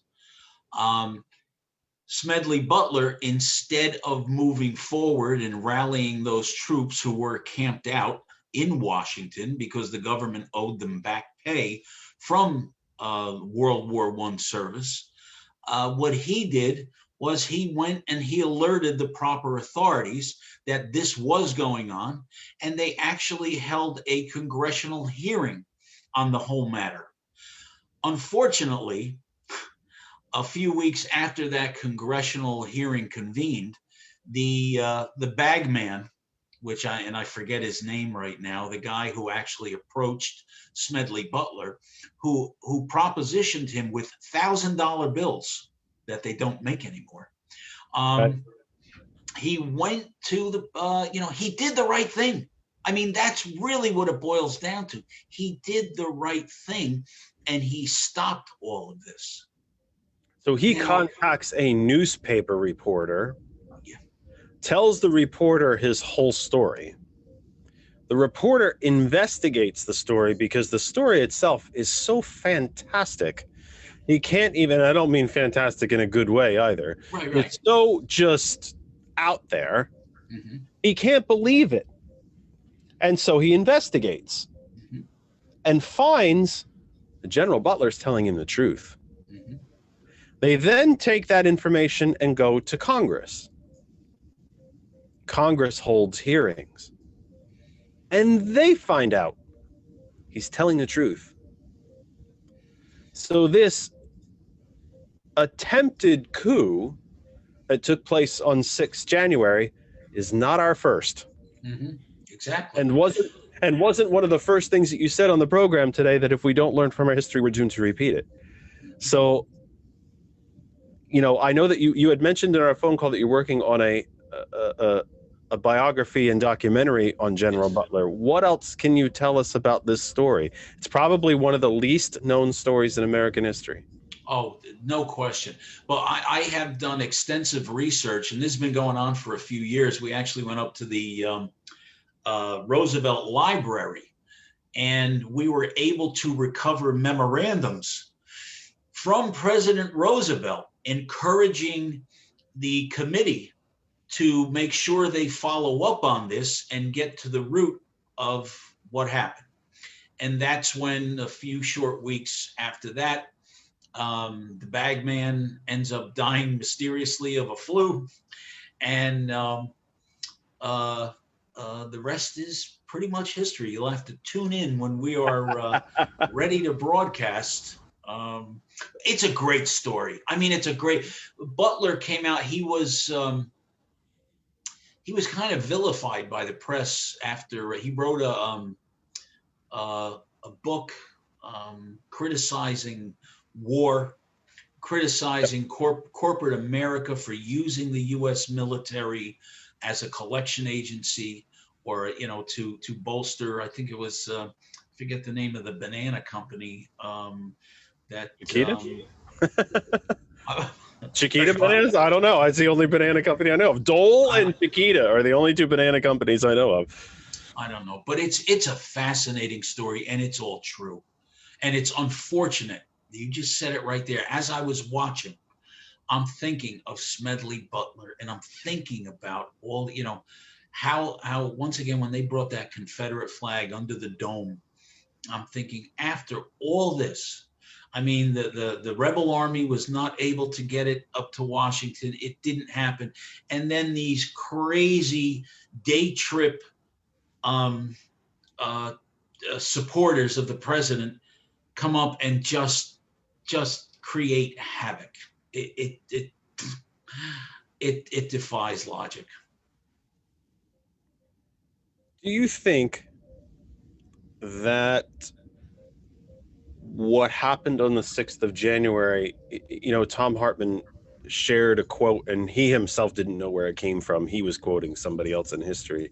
So I don't know where it came from either. And again, I haven't Googled it right in front of you, but that the other word for a failed coup attempt is practice. Do you see 6th January as practice? Is it a beginning? Or was it a failed attempt that we will grow and turn away from and won't happen again?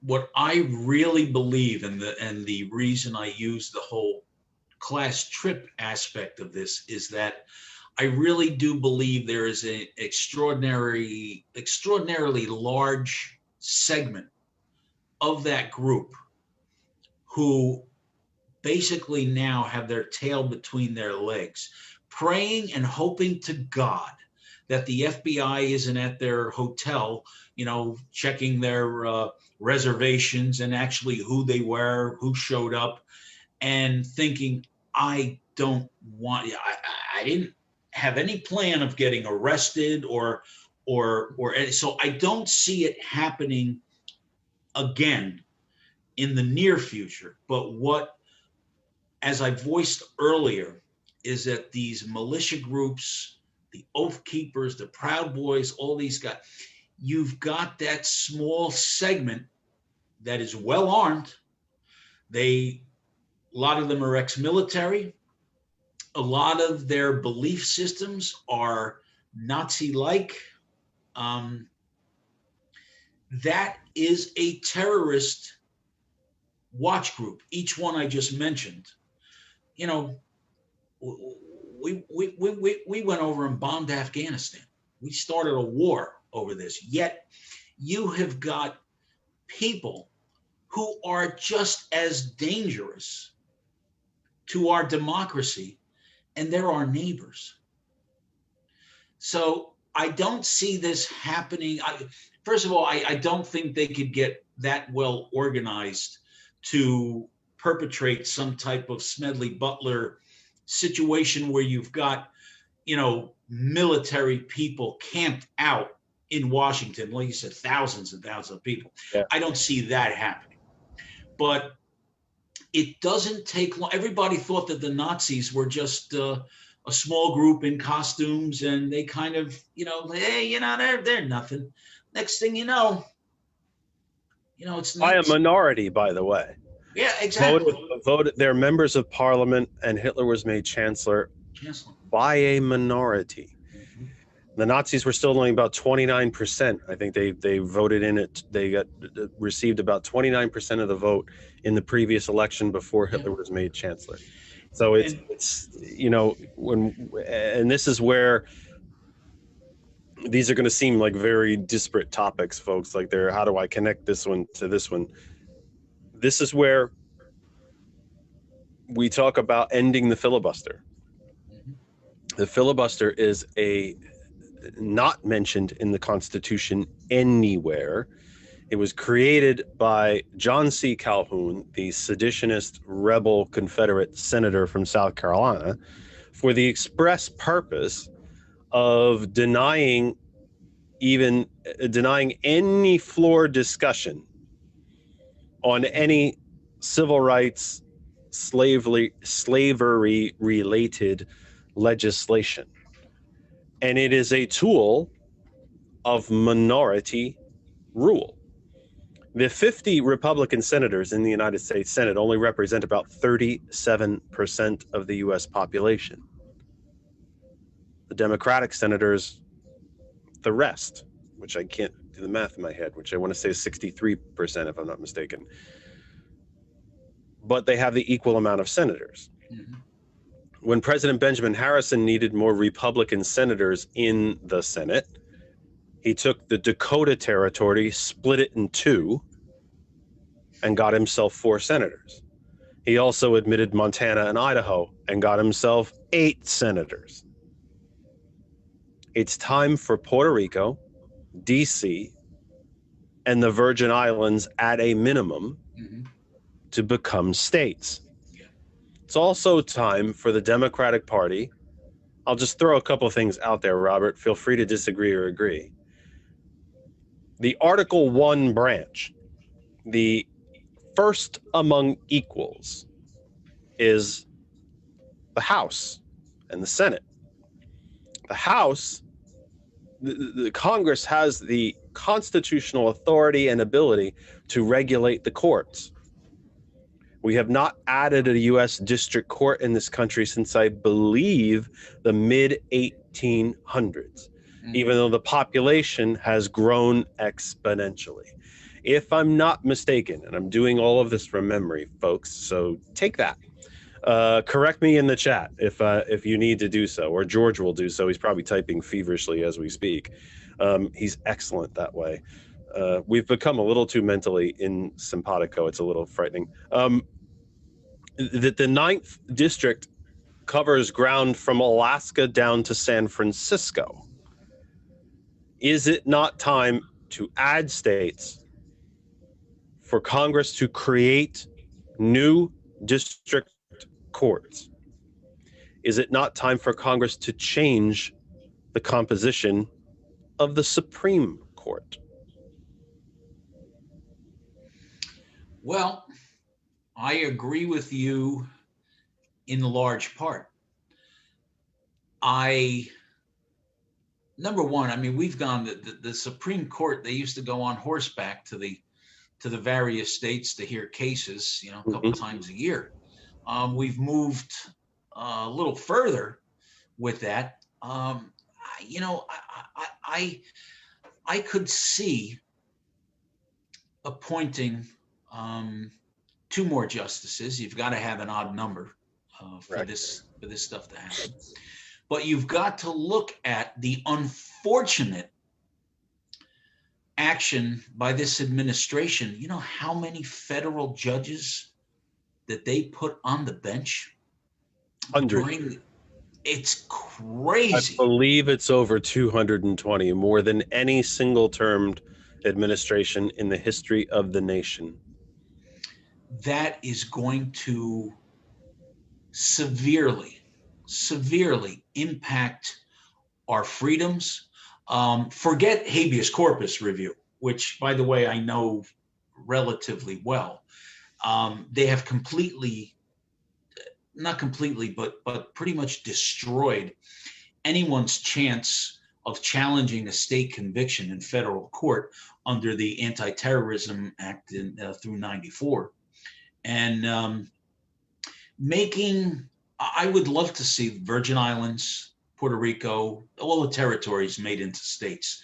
There has to be. You don't have equal representation anymore, and you, quite honestly, brilliantly set that forth with respect to the Dakotas, Montana, and it's just there's got to be some kind of counterbalance with respect to what's going on. Once again, reset. We got to look at you've got to look at everything. You have got to look at everything and eliminate what we don't need or what comes back to bite us in the rear end all the time.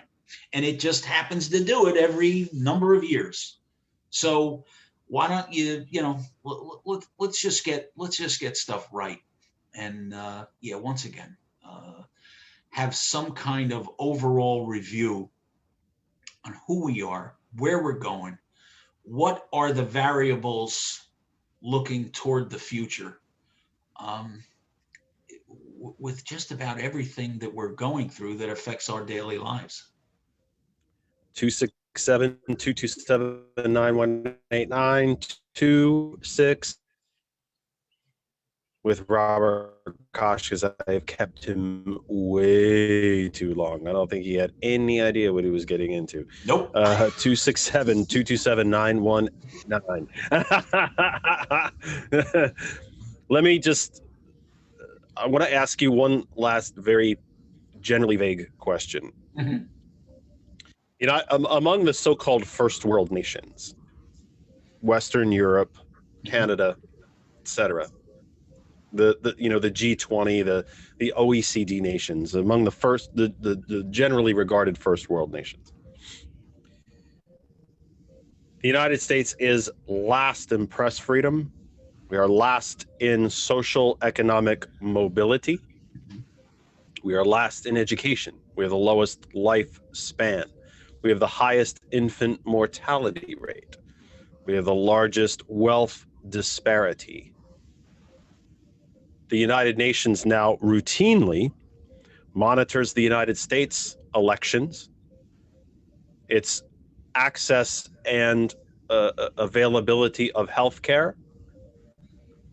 The United Nations actually just a few months ago published a report. It traveled throughout the inland old Confederacy, the inland sections of Mississippi, Alabama, etc., and found folks that still did at one point, but now no longer have running water or sewage. Their children do not go to school. It's a pre-1960s at least situation there. Our voting systems are constantly under attack. The Republican Party has decided now it's better for them if no one votes, or at least a hell of a lot less people, maybe just white males, then they do better. While my party, with its many, many issues, at least is trying to expand voting rights. So with all those various facts out there, and I'm sure we're the only country in the world who's, we've had nearly 15 million people lose their health care and declare bankruptcy due to health debt just since the pandemic. People losing their homes because of the pandemic. It's not happening anywhere else. Anywhere else, because there are single payer systems. We're the only ones that have for-profit education. There are private schools in European countries, absolutely, and the parents that choose to send them there pay a pretty penny, but they don't pay for the central school system, or at least pay all the way up through a doctorate level if you want it, in most of these Western European nations at the very least. With all of that said, and I could probably keep going, with all of that said, and all of that taken into consideration, here's a very vague question, and it might be the most controversial question of the evening. Are we a great country? Yeah. And I'm going to tell you why. All you have to do is go back a few weeks. Look at the Reddit group who identified the GameStop situation. We are, as Americans, we are the most creative, the most tenacious, and the most determined of any other people on the earth. And I say that tongue in cheek because we only show our true colors during crisis. Once again, cognitive dissonance, however you want to label it, look at it. There has always been a small group. You have to look at, and I can't even say small group, because where I'm going with this is I'm just shooting a video that contains this. The rainbow, the ball over the 100-yard line, was who came together in 2018 to vote, who came out during 2020 to vote. That's who we are. It is unfortunate. All the stats that you just mentioned, yeah, it's true. But you know, at the end of the day, we are the place where people want to come over our southern border, risking life and limb. Nobody's saying, damn, I'm leaving my country. I'm going to Russia. We are hope.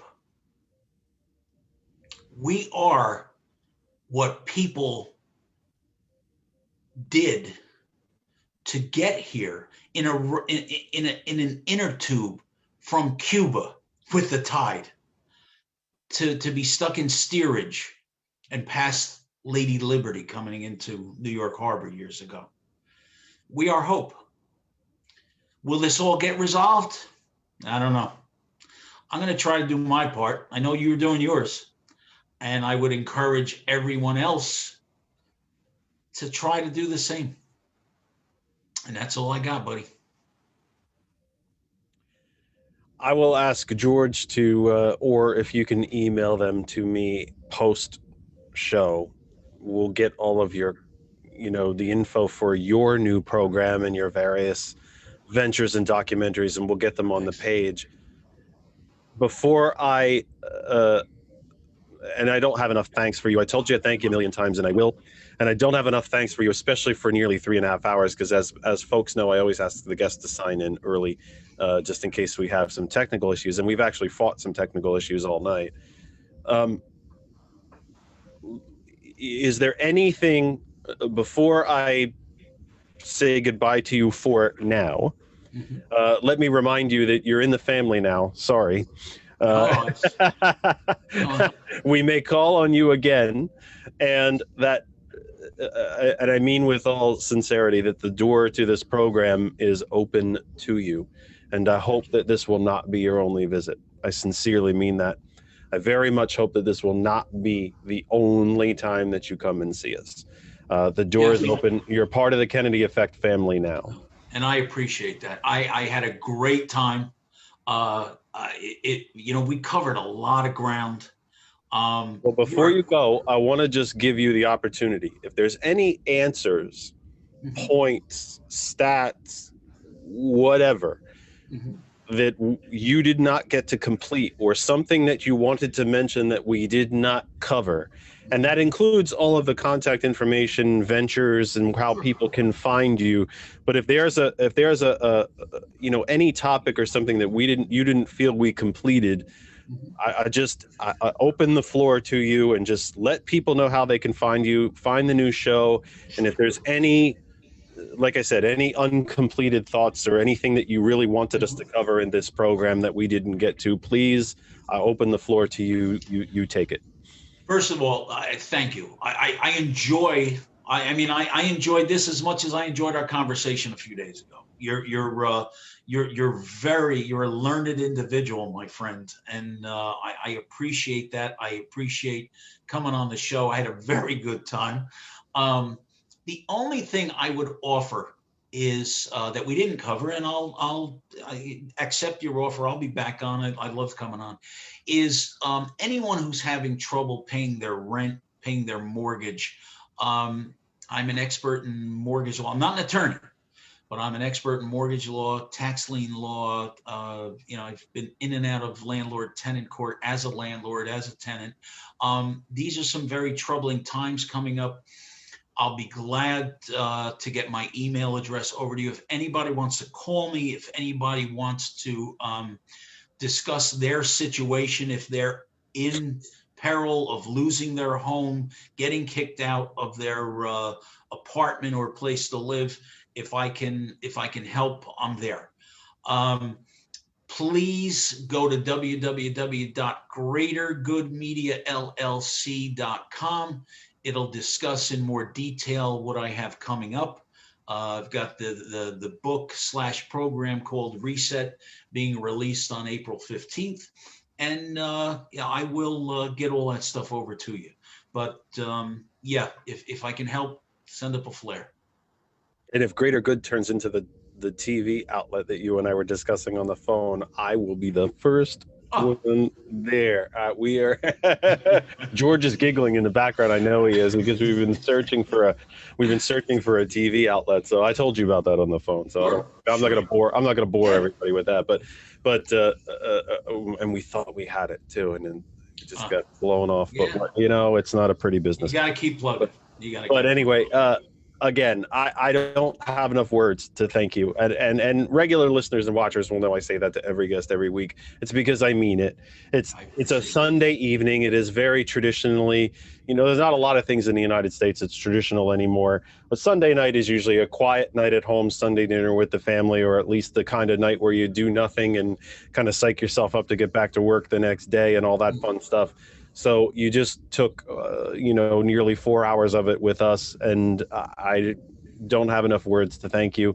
And I'll warn you again that you're in a beautiful part of New Jersey, not my original home state, and not a too far drive away. So careful, summer's coming. Hey, I got cold beer in the fridge. Show up on your door. All right, my friend, you have a great night. And don't forget that Robert's new program will be starting on terrestrial radio, 77 WABC in New York City. Of course, I'm sure you can find them, various different ways on the internet.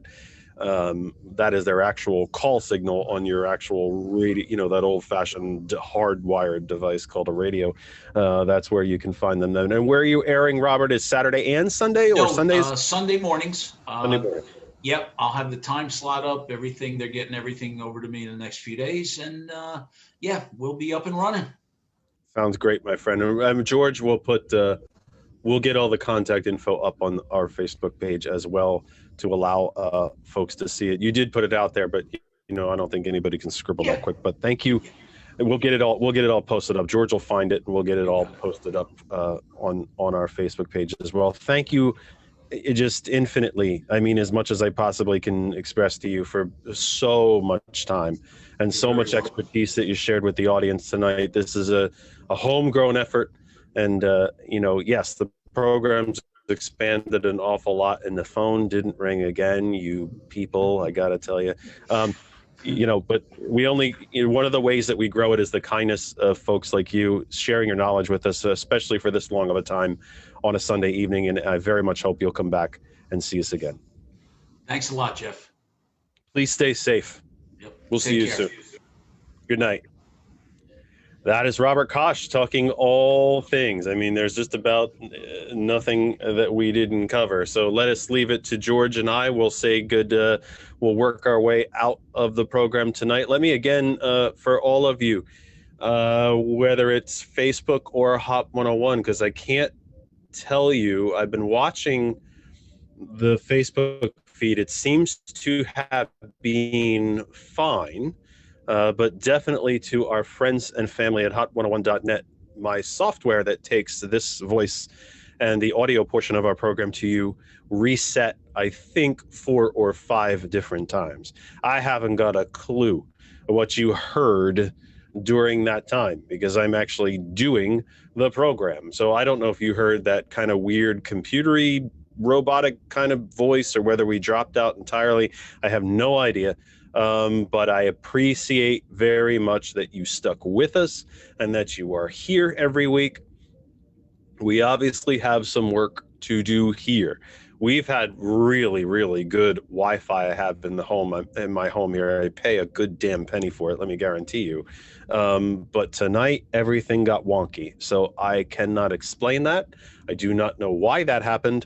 But it did, and I'm not doing anything differently here that I don't do any other time. So I'm a little confused as to why that happened, but it did. So I apologize if you stayed, you stuck with us through it. We appreciate it very much. We'll work on getting that fixed. We will return next week. Currently no guest lined up, but we will work on that through the week. I do have a couple guests. I think I have at least one guest lined up in March.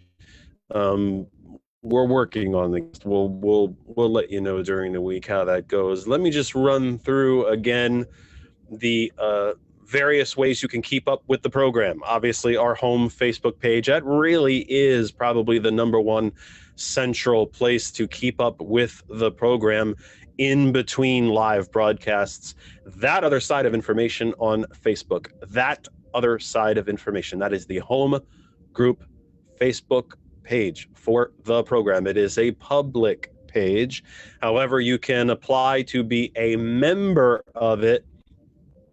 And I have to be honest, I don't know what the difference is. I think you can access the group if you're not a member, but you can't do other things if you're not a member, I think is what it is. You can't comment or something, I think is how that works. It is a public group. Come check us out. Ask to be a member. We welcome new members all the time. You can email us anytime, not just when we're on the air, but anytime you wish. You can email us thatotherkennedy@gmail.com, thatotherkennedy@gmail.com. The Twitter is always alive and functioning. You know that these things don't take a rest. You can tweet us. We have, oh goodness, I will tell you in 1 second. Oh, we have a whopping 24 followers. I mean, it just grows. I mean, it's just going crazy. But you can follow us on, give us a follow on Twitter. Also, that other side of information, and the Twitter handle is @ThatKennedyTalk.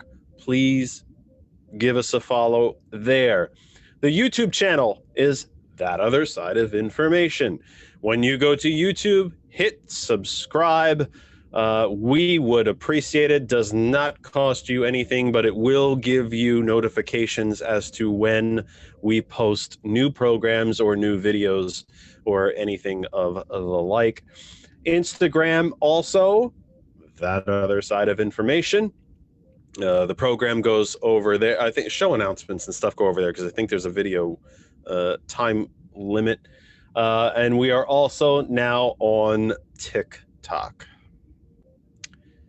What can I tell you? We did it. You got to promote. You don't have a show if no one's listening. And that's one way to promote it. And then George and I, during our week off, actually did a decent amount of work on the program. We got you the bingo card, and we completed the Patreon account. And I'm going to ask George to unmute yourself there, sir, so we can discuss the Patreon very quickly before we say goodnight. Patreon can be found at patreon.com/ that other side of information. I believe I have that correct. Yes, you're correct. Oh, On the left. Patreon are the various levels of support. There are And 6 what it levels means is of you can support. become. Sorry. You're asking me? No, I'm telling you there are 6 levels of support. There are 6 levels of support on the Patreon account, Yes. where you can subscribe for a dollar amount and become a Patreon subscriber and supporter of the program. And each level of support, and these levels of support, by the way, they don't start, at 6 figures. They start, I believe, at $3. Yes, they start at $3. Very cheap, $3 a month. And what happens is there is a set of goodies, so to speak, rewards, if you will, at each Patreon level. So if you subscribe at $3 a month, there's stuff there that you will receive. If you subscribe at, what was the next one? 5? Yes, it's $5. $5. There's another level of goodies for you, all the way up to our highest subscription level, which is It's $17 per month. really? Oh, that's right. We did prime numbers. Yes, prime numbers. Nothing much geekier than that. We did prime numbers. That's right. We did our Patreon levels at prime numbers. So the highest level, and it's still not an awful lot of money. There's apps and subscription services on your TV that you pay $17 or more for. Let me just punch the mic while I'm at it. I guess I'm getting tired. There's a whole list of free goodies that you get there. There's additional content. You can do private one-on-ones with me. I can zoom into your and speak at your meetings, your company meetings, your committee meetings, whatever it might be. Just go to patreon.com. I should have the thing up in front of me so I could read it to you. I don't. I'm having internet problems and I'm afraid to open anything else or there's going to be a fire or something in this room. So that is patreon.com. Please check that out. And even though I am 7 days late, I want to say this too, especially before we go, and I hope that she's listening to hear it. George's wife, Lynn, is an extremely patient woman because now George, don't laugh, because I do take a lot of George's time, and we don't make a dime on this program currently. I should mention that anything that you subscribe on the Patreon is money that will be put back into the program, not into our pockets, but money put back into present a better program for you, not to make money on. And she is a very patient lady. We might kid about it sometimes, but she's a very patient lady because I do take a lot of George's time and hours that he could be doing a lot of other things, honey-do lists or helping with other different things. And so I do take a lot of his time. So I want to say thank you to Lynn, and I appreciate her patience. I know she's not always patient, and she has every right not to be patient. I'm not patient, and it's my program. So I appreciate it, and I'm glad that she's there. And I know deep down she supports us and supports the program. She might not always be happy with how long it takes to do something. I'm not always happy with how long it takes to do something. But I know deep down in her heart she supports us and supports this program, and I'm grateful for that. So we will return next week. George, is there anything that I forgot or that we wanted to cover as a program presentation to let the folks know about before we sign off for this week? Because I don't think there is. No, I think we covered everything. I really have to get over there to to do that Ethernet. I'm sorry, I just have to get that Ethernet going. Well, if I had a half a That's- brain about these things, I probably could fix it and tell Yeah. you what's supposed to be going on what. But we had a lot of internet issues tonight, and I got to admit, Yeah. folks, and I want to apologize to everybody at home if you had to listen and suffer through it. I don't think it affected us on the Facebook end. That looked pretty good, but it definitely did on the hot101.net end, and I'm sorry. I almost said I appreciate that. I'm sorry for that. I went to the opposite of what I meant to say. So thank you for sticking with us. We will get that solved. We've not had Wi-Fi issues like this before. Even the night that we had that like ridiculous thunderstorm in what was that, November, was it? We had that crazy thunderstorm outside. You guys could hear the thunder on the audio of the program. The lights blinked. Even then, they started to brown out. I thought everything was going to pop. Even then, we didn't have internet issues. So I can't tell you what happened today, but we will work on it and we'll get it fixed. Oh, I'm going to do that Google Voice thing after we sign off to see if I can fix that quickly, so that I will actually hear the ringer. That would be nice. We'll do that after we sign off as well. But so you can't think of anything else that we need to let the folks know for this week other than that we will return next week? No, I can't think of anything else. We got the bingo card up and running. So, oh yeah, we have to find out how to put X's in the squares of the bingo card. We I'm gonna have to do. work on that one. We do have to do that because I think that would be massively entertaining if we could figure out how to actually fill in the bingo card during the actual, progression of the program. I think that would the actual presentation of the program. I think that would be funny. And we do funny here because we're funny looking. That's why it's primarily radio, because we're funny looking people. But I think that's about it, folks. That will wrap us up for this week. I'm stumbling over a lot of words this week too. And the strongest thing I had to drink today was coffee. So I don't know why that's happening either.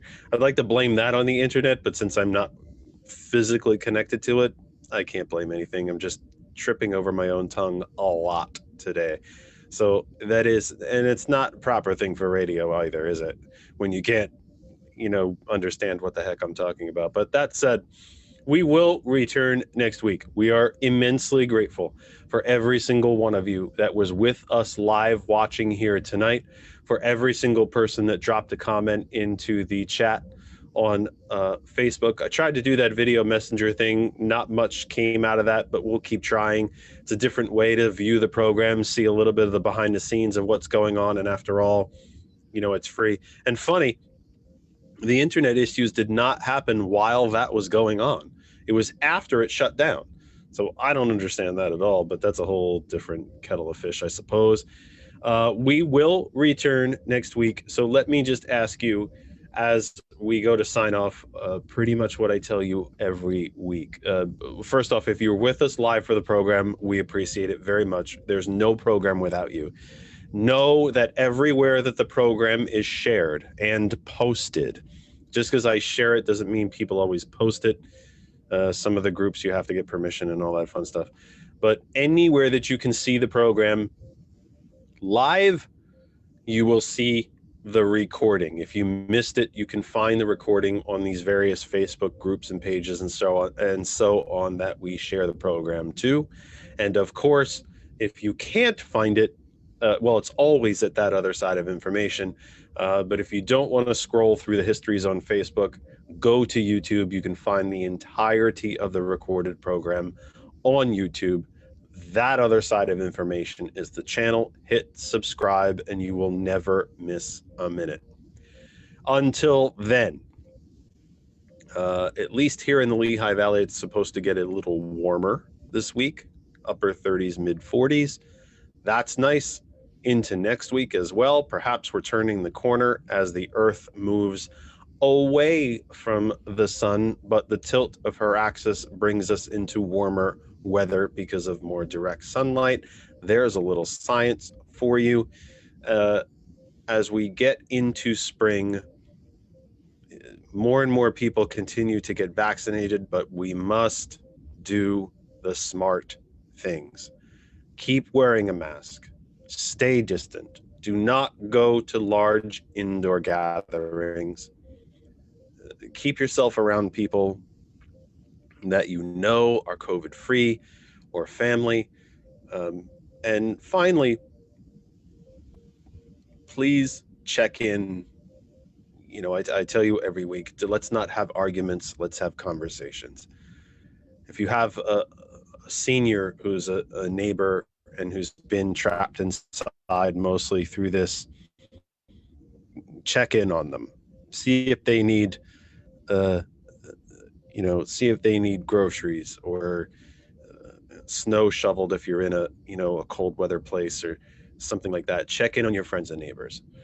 Let's rebuild these bonds that have been torn apart so much in the last 4 years. Whether you're a supporter of the last regime or not, we can all do a better job communicating with each other, talking, exchanging ideas, and rebuilding that sense of community. So please do that this week. Make that your goal this week, to talk to one person kindly, gently, even if it's about silly topics like sports and the weather and whatever else, anything but politics and religion. Let's start having those conversations again as a community, as a society, as an American people, as a nation. Let's rebuild those bonds. There's infinitely more that we have in common than that we don't. We just want to be safe. We want to keep a roof over our heads. We'd like to have a job that we can provide for ourselves and still afford the things that we need, like doctors and, even an occasional vacation or a new car or a home improvement or school or college or whatever it might be. So please, until next week, for April Riddick, for DJ Earl, DJ Lex, for George Dare, for our guest, Robert Kosch, and all the guests that have been with us in the past, I want to wish you a very, very happy and safe week. So please, I beg you, be good to yourselves and be good to each other. We will see you right back here, 5 p.m. on the 20... No, it would be March 1st because it's not a leap year, wouldn't it be? 21 and 7 is 28. No, it will be the 28th. It'll be the last day of February that we see you next week. Wasn't that slick the way we figured that out on the fly? Let me have a look at my calendar. Yeah, it's the 28th. Yeah, it's the 28th. Yeah. It's the 28th, the last day of February. We will see you back here next week, 5 p.m. Eastern Time in the United States, the 28th of February, the last day of the second month already in 2021. The year is already flying by, but thank goodness we're heading into the warmer weather. So until then, I beg you, please take care of yourselves and take care of each other. Be kind to each other. Please stay healthy and please stay safe. We will see you next week. Good night.